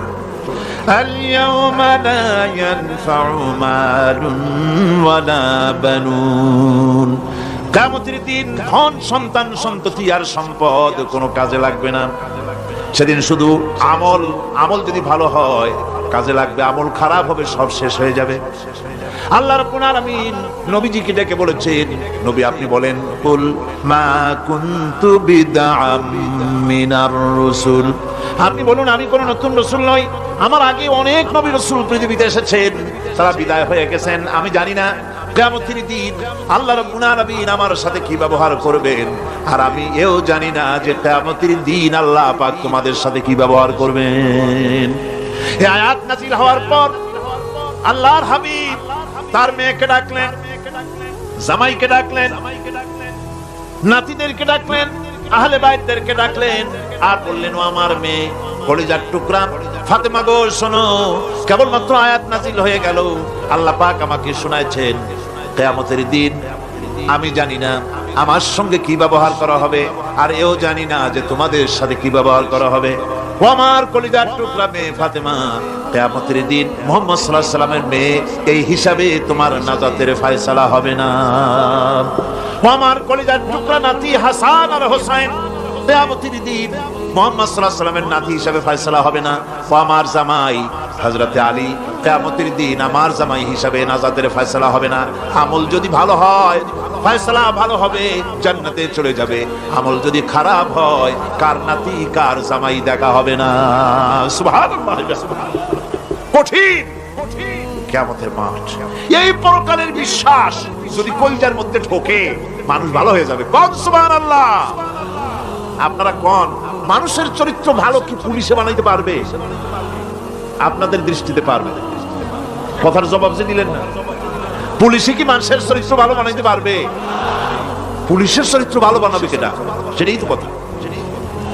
মানুষের চরিত্র যাতে ভালো থাকে, মানুষের জন্য খারাপ কাম না করে সেজন্য পুলিশ যাতে খারাপ কাম না করে সেজন্য আরো একটা ডিপার্টমেন্ট আছে না, তারা যাতে খারাপ কাজ না করে সেজন্য আর একটা আছে। এন্টি করাপশনের আবার এন্টি করাপশন আছে, তার উপর আবার এন্টি করাপশন আছে। এন্টিটার অভাব না। সুতরাং পুলিশ দিয়া, বিডিআর দিয়া, আর্মি দিয়া মানুষের, দেশের, জাতির চরিত্র ভালো বানানো যায় না। রাসূলুল্লাহ এ দিয়া বানান না, এটা ইসলামের নিয়ম নয়। পুলিশ দিয়া, আর্মি দিয়া দেশের মানুষের চরিত্র ভালো বানানো যায় না। চরিত্র ভালো বানানো যায় কেবলমাত্র পরকালের ভয় দিয়া। কি কিসের ভয় দিয়া? প্রকৃতপক্ষে সৎকারী মুমিন, ভালো কাজ করা, প্রকৃত মুমিন, সত্যিকারের ভালো মানুষ, সত্যিকারের ইমানদার হওয়ার জন্য 10টি কাজ লাগবে। কয়টি কাজ? 10টি কাজ লাগবে। সেই 10টি কাজের একটি কাজ গত বছর আপনাদের খেদমতে আরজ করা হয়েছে, 2টি বলা হয়েছে, বাকি আজকে বললাম আর একটা, হয়ে গেল 3টা। বাকি আছে কয়টা? 7টা। বাকি আছে আরো 7টা। পরকাল ভিত্তিক জীবন যাপন যদি করতে পারি তাহলে আমরা হব দুনিয়ার শ্রেষ্ঠ মানুষ। কোন আলহামদুলিল্লাহ। আমার দেশ, আমার জাতি, আমার school, college, university, secretariat, cantonment, রান্নাঘর থেকে শুরু করে বঙ্গভবন, দেশের সর্বত্র মানুষের ভেতরে যদি পরকালের জবাবদেহিমূলক জীবন যাত্রার অনুভূতি সৃষ্টি করে দেওয়া যায়, কিয়ামত আছে আর জবাব দিতে হবে আল্লাহর দরবারে। এই পরকালকে এভাবে বিশ্বাস করতে পারলে, ওইভাবে জীবন করতে পারলে দেশ সুখী হবে, সমৃদ্ধশালী হবে, বিপদ দূরীভূত হবে, অন্ধকারের আমানিশা দূর হয়ে গিয়ে পৃথিবীতে আবার সুন্দর সূর্য উদিত হবে। ইসলামের নতুন বার্তা নিয়ে পৃথিবীতে শান্তি আসবে, সুখ আসবে, সমৃদ্ধি আসবে, স্বাধীনতা টিকবে, সার্বভৌমত্ব টিকবে। দেশ এক সুখী, সমৃদ্ধশালী, সুন্দর দেশে পরিণত হবে। বাংলাদেশ হবে পৃথিবীর একটা আদর্শ দেশে পরিণত হয়ে যাবে যদি এই কথাগুলি আমরা বিশ্বাস করি আর আমল করে চলতে পারি। আল্লাহ পাক যেন সে তৌফিক আমাদের দেন। সকলে বলি আমিন। সকলে কোন আমিন। মুনাজাত হবে, দাঁড়ানো ভাইরা বসে। মুনাজাত হবে, দাঁড়ানো ভাইরা সকলে বসে। ওই যে রাস্তায় যারা দাঁড়িয়ে আছেন, পাশে যারা আছেন, সব বসুন, এক মুহূর্তে বসুন। মুনাজাত, দোয়া। আমি গত বছর বলেছি, এবারও বলি, মুনাজাতের কথা বললে কিছু লোক আছে, এই 2-4 জন 5 জন হাঁটে। এটা কিন্তু একটা আসলেই বেয়াদবি। এটা কি গন্ত দেখি? যেহেতু মুনাজাত করা হচ্ছে কার কাছে, দোয়া করা হচ্ছে কার কাছে, কখনোই সাহস করবেন না যে দোয়া করার কথা বললে আপনি হাঁটবেন। কেন? দুঃখটা কিসে? মুনাজাত করিয়া উজু লাগে, উজু করে আসবেন, নামাজ পড়বেন জামাতে। অবশ্যই আলোচনাগুলি খুবই গুরুত্বপূর্ণ। আগামীকাল, পরের দিন এর একটা যদি মিস করেন, গ্রেট মিস্টেক হবে, এটা বড় রকমের আপনি একটা লস করবেন। কাজী কোনোটা যেন আপনি না হারান। আল্লাহ পাক আমাদেরকে যেন বলার, শোনার, আমল করার তৌফিক দেন। কোন আমিন। তাড়াতাড়ি বলবেন, আচ্ছা ভাই। بلغ العلا بكماله كشف الدجى بجماله حسنت جميع خصاله صلوا عليه وآله। মুনাজাতের পর আজান হবে বা জামাত এশার নামাজ পড়ে যাবেন। অবশ্যই জামাত পরিত্যাগ করবেন না, জামাতে নামাজ পড়ে যাবেন। এটা একটি জীবনের জন্য বড় রকমের অ্যাচিভমেন্ট হবে। নামাজ পড়ি তারপরে বিদায় হবে। আল্লাহুম্মা আমিন। ربنا ظلمنا أنفسنا وإن لم تغفر لنا وترحمنا لنكونن من الخاسرين ربنا لا تزغ قلوبنا بعد إذ هديتنا وهب لنا من لدنك رحمة إنك أنت الوهاب। হে আল্লাহ তাআলা, হাজার হাজার মুসলমান নরনারী দীর্ঘক্ষণ ধরে তোমার কোরআনে কারিমের আলোচনা শুনেছি, দরুদ ও সালাম পড়েছি, জিকির আজকার করেছি। মেহেরবানি করে সওয়াবটুকু জনাবে মুহাম্মদুর রাসূলুল্লাহ সাল্লাল্লাহু আলাইহি ওয়াসাল্লামের রূহ মুবারকে পৌঁছায় দাও। হে আল্লাহ তাআলা, तमाम পৃথিবীর মাটির নিচে যত মুমিন মুমিনাত শুয়ে আছেন তাদের আরওয়ার পরে সওয়াব পৌঁছায় দাও। রব্বুনা রবিন, আমাদের মধ্য থেকে মা বাপ যাদের দুনিয়া থেকে বিদায় হয়ে গেছে, কবরগুলিকে জান্নাতের টুকরা বানায়া দাও। রব্বির হামহুমা কামা রব্বায়ানি সগীরা। সকলে পড়েন, রব্বির হামহুমা কামা রব্বায়ানি সগীরা। আয় আল্লাহ তাআলা, আমাদের পীর মুর্শিদ, আমাদের উস্তাদ, আমাদের ভাই বোন, আত্মীয় স্বজন যার যা মারা গেছে সকলকে ক্ষমা করে দাও। গোটা পৃথিবীতে আজকে যত মুসলমান বেঁচে আছেন সমস্ত মুসলমানদের গুনাহ খাতা মাফ করে দাও। সমস্ত মুসলমানদেরকে এক বানায় দাও, নেক বানায় দাও। মুসলমানদের জিন্দেগির গুনাহ খাতা মাফ করে দাও। হে আল্লাহ তাআলা, আমরা সারা জীবন গুনাহ করেছি, গুনাহ করে জীবনটারে নষ্ট করে ফেলেছি। মাবুদ গো, দয়া করে জীবনের সব গুনাহগুলি আজ তুমি ক্ষমা করে দাও। হে আল্লাহ তাআলা, কোরআনে কারীমের মাহফিলকে আমরা থাকবো না, আমরা তো চলে যাব, বিদায় হব। হে আল্লাহ, এই মাহফিল যেন শেষ না হয়, কিয়ামত পর্যন্ত প্রতি বছর মাহফিল হতে পারে কোরআনের। এই যাত্রা যেন ভঙ্গ না হয়ে যায়। হে আল্লাহ তাআলা, এই পবিত্র অনুষ্ঠান যেন শেষ না হয়ে যায়, প্রতি বছর হতে পারে। তুমি মেহেরবানি করে এই সিলসিলা জারি রেখে দিও। কোরআনে কারীমের আজমত, কোরআনের বরকত দিয়ে আল্লাহ তুমি আমাদেরকে মালামাল করে দাও। তোমার শেষ হেদায়েতের, সর্বশেষ হেদায়েতের কিতাবকে আমরা যেন আমাদের জীবনের হেদায়েতের উৎস হিসেবে গ্রহণ করতে পারি, আমল করতে পারি। তৌফিক আমাদের দিয়া দাও। রব্বানা تقبل منا إنك أنت السميع العليم وتب علينا إنك أنت التواب الرحيم سبحان ربك رب العزة عما يصفون وسلام على المرسلين الحمد لله رب العالمين واجعل آخر كلمة عند الموت لا إله إلا الله محمد رسول الله وله من في السماوات والأرض ومن عنده لا يستكبرون عن عبادته ولا يستحسرون। আসমান এবং জমিনে যা কিছু আছে সব আল্লাহ পাকের, আর যে সব ফেরেশতারা তার নিকটে আছে তারা সবাই আল্লাহ পাকের বন্দেগী করছে। আল্লাহ পাকের বন্দেগী করার ভিতরে কেউ ত্রুটি করছে না। يسبحون الليل والنهار لا يفترون। তারা রাত দিন তার প্রশংসা কীর্তনে মাথা নত করে দিয়ে কোন রকমের বিশ্রাম ছাড়া, শৈথিল্য ছাড়া সব আল্লাহ পাকের জিকির করছে, তাসবিহ করছে, আনুগত্য করছে। আকাশের সমস্ত ফেরেশতারা, কত ফেরেশতা তার তো কোনো ঠিক ঠিকানা নাই। কত লক্ষ লক্ষ ফেরেশতা আছে, শুধু রুকুর হালতে আছে, কেউ তো সিজদার হালতে আছে, কেউ তো কিয়ামের হালতে আছে। আর যার উপরে যে ডিউটি আছে সেই ডিউটি পালন করছে, সব আল্লাহ পাকের আনুগত্য করে চলছে।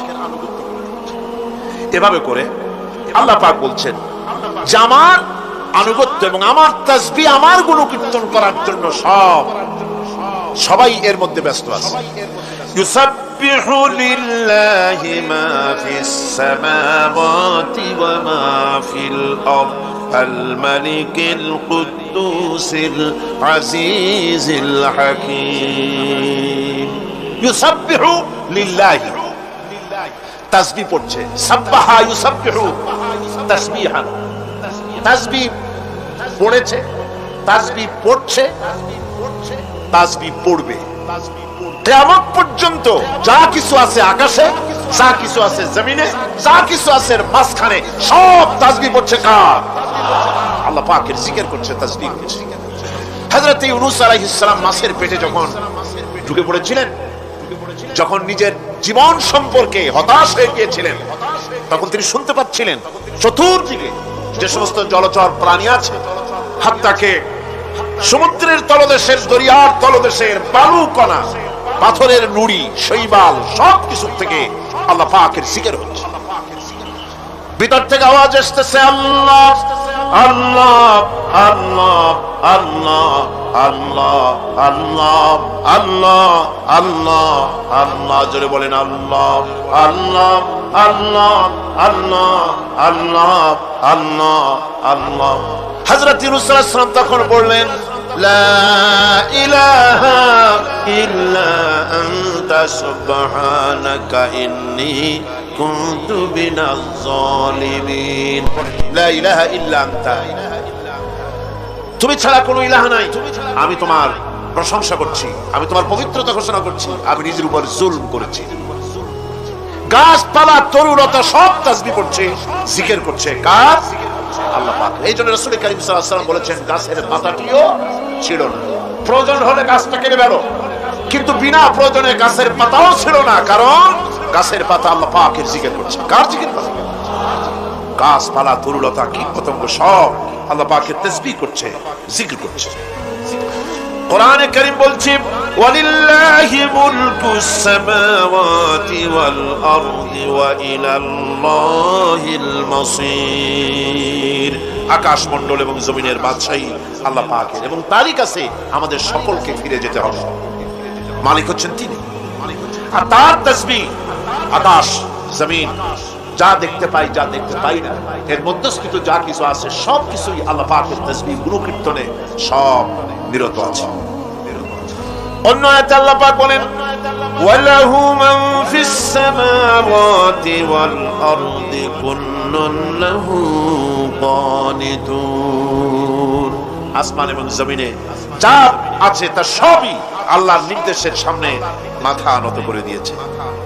শুধু তাই নয়, আশ-শামসু ওয়াল কমারু বিহুসবানিন ওয়াল নাজমু ওয়াশ-শাজারু ইয়াসজুদান। সূর্য এবং চন্দ্র হিসাব অনুযায়ী আবর্তিত হচ্ছে, এবং বৃক্ষ এবং নক্ষত্ররাজি সিজদায় রত হয়ে আছে। সব আল্লাহ পাকের সামনে মাথা নত করে দিয়েছে। এই ইবাদত, তাসবিহ, আজ্ঞা অনুবর্তিতা, নিয়ম অনুবর্তিতা, সচেতনতা, সকল কিছু সকলেই মিলে আল্লাহ পাকের একটি ধূলিকণা থেকে শুরু করে পাহাড় পর্বত পর্যন্ত সব আল্লাহর নিয়ম কানুন মেনেই চলছে। আপনি দেখতে পাচ্ছেন সমুদ্রের যে জোয়ার এবং ভাটা হয়, কার নির্দেশে হয়? কার নির্দেশে হয়? আরো লক্ষ্য করুন, সমুদ্রের পানি লবণাক্ত, এই নোনা পানি, সমুদ্রের নোনা পানিগুলি পদ্মা, মেঘনা, যমুনা, ব্রহ্মপুত্র, শীতলক্ষা, সুরমা, এসব মিষ্টি পানির ভিতরে জলের টানে লবণাক্ত পানিগুলি ঢুকে যায়। আবার ভাটির টানে মিষ্টি এলাকার পানিগুলি সব গিয়ে সমুদ্রের মধ্যে নোনা পানির মধ্যে চলে যায়। মাঝখানে কোনো পার্টিশন নাই, মাঝখানে কোনো হেজাব নাই, কোনো বেড়া নাই, বাদ নাই, অথচ নোনা পানি মিষ্টি পানির ভিতরে গিয়ে মিষ্টি পানিরে নোনা বানায় না, নোনা পানি মিষ্টি এলাকায় গিয়ে মিষ্টি পানিরে নোনা বানাইতে পারে না। এই যে আল্লাহ পাকের হুকুম মেনে সব চলতেছে, জোয়ার ভাটাগুলি হতেছে, রাত আর দিন চলতেছে। রাত 12টার সময় সূর্য এসে বলে না, রাত সর, আমি এখন দিন বানায় ভালাবো। বেলা 12টার সময় রাতের আগমন করতে পারে না।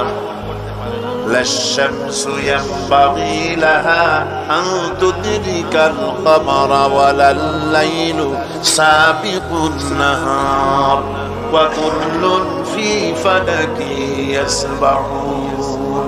সূর্য চাঁদকে অতিক্রম করতে পারে না, চাঁদ সূর্যকে অতিক্রম করতে পারে না, কারোর সঙ্গে কারো বাধা হয় না, টক্কর লাগে না, সব আল্লাহ পাকের হুকুম মেনে ইলা আজালিন মুসাম্মা নির্ধারিত সময় পর্যন্ত সবাই যাতায়াত করবে। শুধু তাই নয়, আল্লাহ পাকের এক বিরাট সিস্টেম, এক বিরাট কুদরতের মাধ্যমে গোটা পৃথিবী চলছে, এর কোনো পরিবর্তন হবে না। নারকেল গাছে কোনোদিন বেল হবে না, বেল গাছে কোনোদিন তাল হবে না, কাঁঠাল গাছে কোনোদিন খেজুর হবে না, আবার খেজুর গাছে কোনোদিন লিচু হবে না। হবে নাকি? ওয়ালান তাজিদা লিসুন্নাতিল্লাহি তাবদীলা। আমার প্রকৃতির আইনের মধ্যে, আমার ল অফ নেচারের ভেতরে কোনো পরিবর্তন হবে না, সবগুলি আমার আইন মানতে হবে। এখন হতে পারে এমন যে ব্যক্তি আল্লাহরে মানে না, ব্যক্তি বোঝেন না নাকি বোঝেন না, একটা মানুষ আল্লাহরে মানে না, ও না মানতে পারে, যে জিহ্বাতে দিয়া বলে দেয়ার ইজ নো গড, স্রষ্টা বলতে কেউ নাই, যে জিহ্বাতে দিয়া বলে সে জিহ্বা হুকুম মানে কার? আল্লাহ পাকের হুকুম। কি রকম? জিহ্বার উপরে যদি তিতা রাখে আপনি বলেন তিতা থুইছি, তাতে কি হয়েছে? খবরদার তিতার টেস্ট নিবি না, তিতা টক এই টেস্ট দিতে পারবি না। আপনার কথা জিহ্বা শুনবে? শুনবে। ওর উপরে যে নির্দেশটা আছে সেই নির্দেশ অনুযায়ী সে কাজ করবে।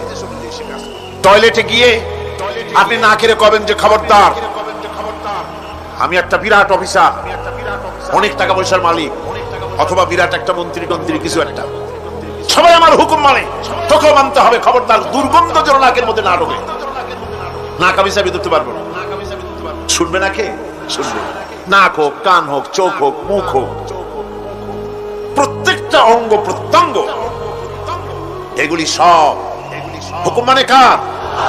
হতে পারে ব্যক্তি আল্লাহর অস্বীকার করে বসে, আল্লাহকে বললো যে আল্লাহ নাই, সব এমনি এমনি হবে, কপাল পড়ার লক্ষণ। কিসের লক্ষণ? কপাল পড়ার লক্ষণ। সব বোঝে, একটা মাইক দেখলে কয় যে না কেউ এটারে বানাইছে। এই যে একটা ভিডিও ক্যামেরা, এটা কেউ দেখলে বলবে যে কয়েকজন আলেমে মিলে ফু দিছে আর অন্য একটা মাইক হয়েছে, কি বল ক্যামেরা হয়েছে, বলবে কেউ? কোন পাগলেও কবে? এই প্যান্ডেলটা দেখে কি মনে হবে? 4-5 জন পিসা ভাইসা কোচার কোণে দাঁড়াইয়া ফু দিছে, সাথে সাথে প্যান্ডেল হয়ে গেছে। এটা কথা হইল? একটা ছোট্ট টেবিল, একটা চায়ের কাপ দেখলে পরে মানুষ বলে নিশ্চয়ই এটা কেউ বানাইছে। আজিব, এত বড় বিশাল আকাশ, এত সুন্দর জমিন, এত সুন্দর দেহ, এই মানুষ, গাছপালা, তরুলতা, কীট পতঙ্গ, পাহাড়, নদ নদী, সব কিছু দেখে কেবলমাত্র কপাল পোড়াই বলতে পারে যে কেউ নাই, এমনি এমনি হয়েছে। আজিব তামাশা। এমনি এমনি একটা চাউল তৈরি হয় না, একটা ডিম তৈরি হয় না, এমনি এমনি পৃথিবীটা হয়ে গেল। সবগুলির পেছনেই আল্লাহ পাক আছে, তিনি সৃষ্টি করেছেন। এখন উপাস্যের প্রতি এই সৃষ্টি মানুষের দৃষ্টি আকর্ষণ করে। উপাস্য পাও না, কে আল্লাহ তা ঠিক পাও না, তা দেখাবার জন্য এই পৃথিবীর আল্লাহর সৃষ্টি প্রত্যেকটি পদার্থ, প্রত্যেকটি জিনিস ইঙ্গিত করে নিঃসন্দেহে কেউ না কেউ আছে, আর তার নাম হচ্ছে আল্লাহ। তার নাম কি? আরো জনে বলেন, নাম কি? আল্লাহ পাক। এখন প্রশ্ন ওঠে, আল্লাহরে বানাইছে কেডা? বলে তো, মুরগি আগে না ডিম আগে? ডিম যদি আগে হয়ে থাকে তো ডিমটারে পারলো কে? আর মুরগি যদি আগে হয়ে থাকে, কোথার থেকে মুরগি এসে উড়িয়ে সুজুড়ে বসলো, আইলো কই থেকে? আল্লাহ যদি একজন থেকেই থাকেন তাহলে তার স্রষ্টা। এই প্রশ্ন তুলেছেন বার্টন রাসেল। প্রশ্ন তুলেছে স্রষ্টার স্রষ্টা কে? আমি দেখলাম এক আর্মি অফিসার একটা বই লিখেছেন, আমার এত ভালো লাগলো। বইটার নাম হচ্ছে আল কোরআন দা চ্যালেঞ্জ, মহাকাশ পর্ব। দারুণ লিখেছেন তিনি, আপনারা যদি পান খুঁজে নিয়ে পড়বেন। সে বইয়ের শেষ ভাগে গিয়ে তিনি এটার জবাব দিয়েছেন, স্রষ্টার স্রষ্টাকে তাই তুমি তালাশ করো। কানা সাহেব মানে পুজো সাহেব শীতই শুইতে একটা লবণ কণার দৃষ্টান্ত তিনি দিয়েছেন। একটা লবণ কণা, একটি লবণ কণার ভিতরে যতগুলি মলিকুল থাকে, একটা লবণ কণার ভিতরে যতগুলি ক্যালাস থাকে, একটা লবণ কণার ভিতরে যতগুলি উপকরণ আর উপাদান থাকে, অর্থাৎ একটা লবণ কণা যত উপকরণ, যত উপাদান ধারণ করে, তার ধারণ ক্ষমতা যতখানি, এতখানি জিনিস ধারণ করতে 1000 বার্টন রাসেলের মগজের দরকার। একটা লবণ কণা, সেইটা চিন্তা করাই কঠিন। আর এত বড় মহাবিশ্ব যিনি সৃষ্টি করেছেন আর স্রষ্টাকে তালাশ করতে চাও, এটা কি স্বাভাবিক কথা? এটা পাগলের প্রশ্ন হতে পারে, এটা পাগলের প্রশ্ন হতে পারে। গ্যাগারিন, টিটপ আর প্রথম মহাশূন্যচারী ছিল। গ্যাগারিন বেটা মহাশূন্য ঘুরে টুরে আসে, কয় কি, কয় যে মুসলমানেরা যারে কয় আল্লাহ, হিন্দুরা যারে কয় ভগবান, খ্রিস্টানরা যারে কয় গড, মহাশূন্য এত ঘুরলাম, আল্লাহরও দেখলাম না, ভগবানও দেখলাম। আজিব তামাশা। তুমি তো তোমার শরীরটাই দেখো, তোমার শরীরটাই তো তুমি দেখতে পারো না, তোমার মাথার তালুটা কেমন তা কি দেখছো কখনো? আয়না নিচের দিকে দিয়ে, ঠ্যাং উপরের দিকে দিয়ে তাকাইলে যদি দেখো মাথার তালু কেমন। নিজের খাট দেখো না, পিঠ দেখো না, নিজের হিপ দেখতে পারো না। আয়না টায়না সাইড বাসখান না নিয়ে দেখার উপায় নাই কোন জায়গায় কি আছে শরীরে। নিজের শরীরটাই দেখো না, কত বড় সাহস! এই শরীরের স্রষ্টাকে দেখতে চাও? লা তুদরিকুহুল আবসার। কোন দৃষ্টি শক্তি তাকে মুহাইয়া করতে পারবে না, তার দৃষ্টি সকলকে আয়ত্ত করবে, কিন্তু পৃথিবীর কোন দৃষ্টি শক্তি তাকে আয়ত্তের ভিতরে নিতে পারবে না। মুসা আলাইহিস সালামের মতো পয়গম্বর, তিনি বলেছিলেন রব্বি আরিনি, রব্বি আরিনি, আল্লাহ আমি তোমারে দেখতে চাই। আল্লাহ পাক বলেছেন লান তারানি, কখনোই দেখতে পারবে না। সুবহানাল্লাহ। সুতরাং এই পৃথিবীর সবকিছু ইঙ্গিত করে যে একজন আছেন, একজন আছেন। এই ফুলের সৌন্দর্য যিনি দিলেন, ফুল দেখা যায়, সৌন্দর্য দেখা যায়, কিন্তু গন্ধ দেখা যায় না। এই পানির মিষ্টতা, মিষ্টি পানি, ফুলের গন্ধ, জোনাকি পোকার আলো, এই যে সুন্দর সুন্দর জিনিস দিয়ে আল্লাহ পাক এই বিশ্বকে সজ্জিত করেছেন, এ সব কিছুই ইঙ্গিত করে নিঃসন্দেহে একজন আছেন, আর যিনি আছেন তার নাম হচ্ছে কি? আল্লাহ। জোরে বলেন তিনি কে? আল্লাহ। এখন এই স্রষ্টাকে চিনতে মানুষের বড্ড হয়রানি স্রষ্টাকে চেনার জন্য।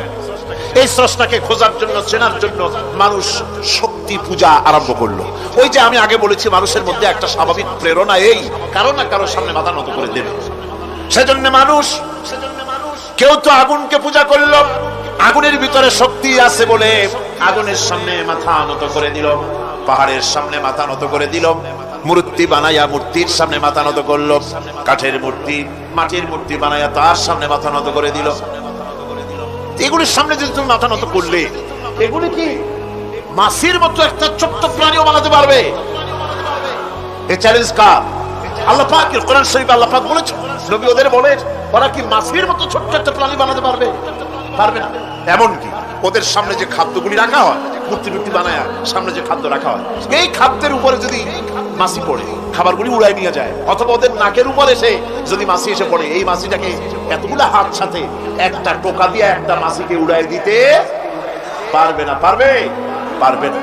সুতরাং বুঝতে হবে, একথা বুঝতে হবে, স্রষ্টাকে তালাশ করতে গিয়ে মানুষেরা আগুনের পূজা করলো, পাথরের পূজা করলো, গাছের পূজা করলো, মাছের পূজা করলো, সাপের পূজা করলো, বাঘের পূজা করলো, শেষ পর্যন্ত সেক্সুয়াল অর্গান, এটার বাংলা করলাম না, এটারও পূজা করলো।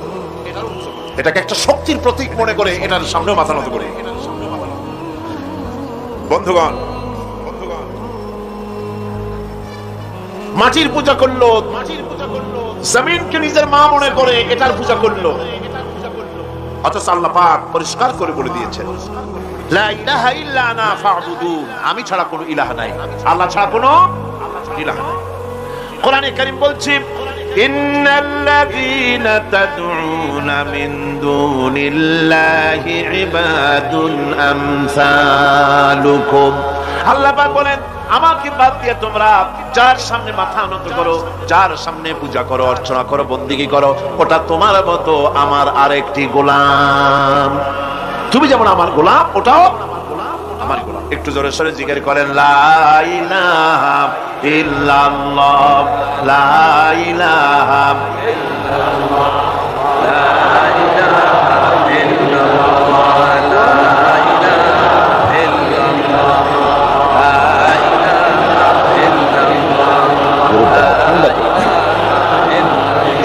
ইল্লাল্লাহ, লা ইলাহা ইল্লাল্লাহু মুহাম্মাদুর রাসূলুল্লাহ।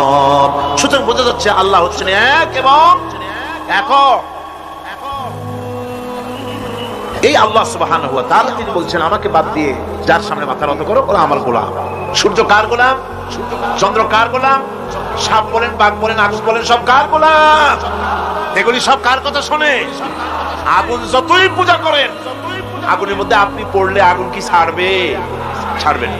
তবে হ্যাঁ, আগুনের মালিক যদি বলে তাহলে ছেড়ে দিবে, ঠিক কিনা? ইব্রাহিম আলাইহিস সালামকে আগুনের ভিতরে যখন ফেলে দেওয়া হচ্ছে, ফেরেশতা বলতেছিল আমার কাছে সাহায্য চাও, আগুন থেকে বাঁচায় দেই। হযরত ইব্রাহিম বলেছিলেন আমার তো পরীক্ষা হতেছে, ইমতিহান হতেছে, আমাকে ডিস্টার্ব করো না, আমি তোমার কাছে কেন সাহায্য চাইবো? আমি আগুনে পড়লে পরে আমার মাবুদ, আমার খোদা, আমার আল্লাহ তিনি যদি খুশি হন, তাহলে আমার এমন আল্লাহকে খুশি করার জন্য 1000 বার পড়তে রাজি আছি। তোমার কাছে কেন সাহায্য চাইবো? আমি তো অন্ধ, আল্লাহর ইবাদত করি না যিনি আমার দুঃখ দুর্দশা নিজের চোখে না দেখেন। আগুনের মধ্যে পড়ে গেলেন। আল্লাহ পাক আগুনকে অর্ডার করে দিলেন, ইয়া নারু কুনি বারদাও ওয়া সালামান আলা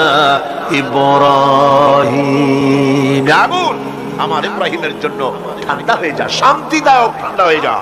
তাহলে দেখা গেল আগুনের মালিক হচ্ছেন আল্লাহ পাক। আল্লাহ পাক আজও যদি কোনো পূজা করা রাখবে না আগুনের, আগুনের পূজা করা তো হারাম। আগুন হচ্ছে আল্লাহর গোলাম, আল্লাহর সৃষ্টি, এটা হচ্ছে মাখলুক, আল্লাহ হচ্ছেন খালিক। বিশ্বকবি, কবি সম্রাট আল্লামা ডক্টর ইকবাল কি সুন্দর করে বলেছেন, আজ ভি হো জো ইব্রাহিম কা ইমা पैदा, আজ ভি হো जो इब्राहिम का इमाम पैदा आकर सकती है एक अंदाज गुलिस्तान पैदा। ইব্রাহিমের ঈমান যদি আজও কোথাও হয় বিদ্যমান, করতে পারেন অগ্নিকুণ্ডে খুবসুরত এক গুলিস্তান। এখনো যদি ইব্রাহিমের ঈমান যদি কারো মধ্যে জাগ্রত হয় আর তাকে যদি আগুনে ভালানো হয়, সে আল্লাহ আজও আছে না নাই? আছে কিনা? আল্লাহু লা ইলাহা ইল্লা হুয়াল হাইয়ুল কাইয়্যুম। পড়েন সবাই, আল্লাহু লা ইলাহা ইল্লা হুয়াল হাইয়ুল কাইয়্যুম। তিনি সদা জাগ্রত, তিনি চিরঞ্জীব। সুতরাং মহান শক্তিধর আল্লাহ পাক, তার হচ্ছে সব গোলাম। তুমি গোলাম হইয়া আর এক গোলামের কাছে হাত পাতো, সে তোমারে কিছু দিতে পারবে না। আমি দৃষ্টান্ত দিতে গিয়ে বলি, একজন ভিক্ষুক সে যদি আর একজন ভিক্ষুকের কাছে গিয়ে বলে, ভাই আমারে 10টা টাকা দাও, সে 10 টাকা পাবে কই? সারাদিন খরচ করে পাইছে মোটে 5 টাকা, তোমারে তো 10 টাকা দিতে পারবে না। ও ভিক্ষুক, তুমিও ভিক্ষুক। সুতরাং গোটা বিশ্ববাসী হচ্ছে আল্লাহ পাকের কাছে ভিক্ষুক। সব বলি কি? ভিক্ষুক। প্রধানমন্ত্রী হোক, প্রেসিডেন্ট হোক, প্রধান সেনাপতি হোক, আল্লাহ পাকের দরবারে এগুলি কিচ্ছুই না, গোলাম। এগুলি সব কি? গোলাম আর গোলাম। সুতরাং মাথা নত করা যাবে না কারোর সামনে। এই প্রকৃতি, এই নেচার শেখাচ্ছে, একজন আছেন, সেটাকে বুঝতে হবে। বোঝার জন্য আল্লাহ কি দিয়েছেন? কি বোঝার জন্য আল্লাহ পাক মানুষকে ব্রেন দিয়েছেন, বিবেক দিয়েছেন। শোনার জন্য কান দিয়েছেন, দেখার জন্য চোখ দিয়েছেন।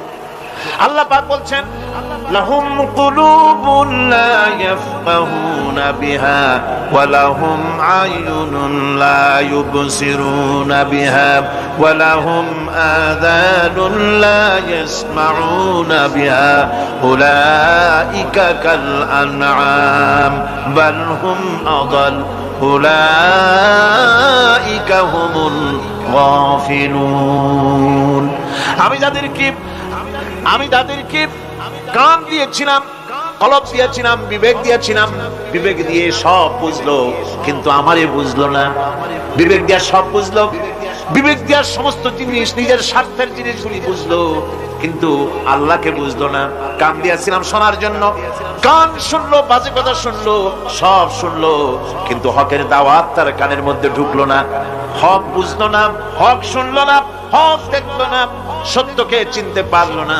আল্লাহ পাক বলেন, উলাইকা কাল আনআম। এরা হলো চতুষ্পদ, জানোয়ার, জানোয়ার, পশু। আল্লাহ কয় না খালি পশু কইলে সারে না, বাল হোক আবার একেবারে পশুর চাইতেও নিকৃষ্ট। কারণ কি?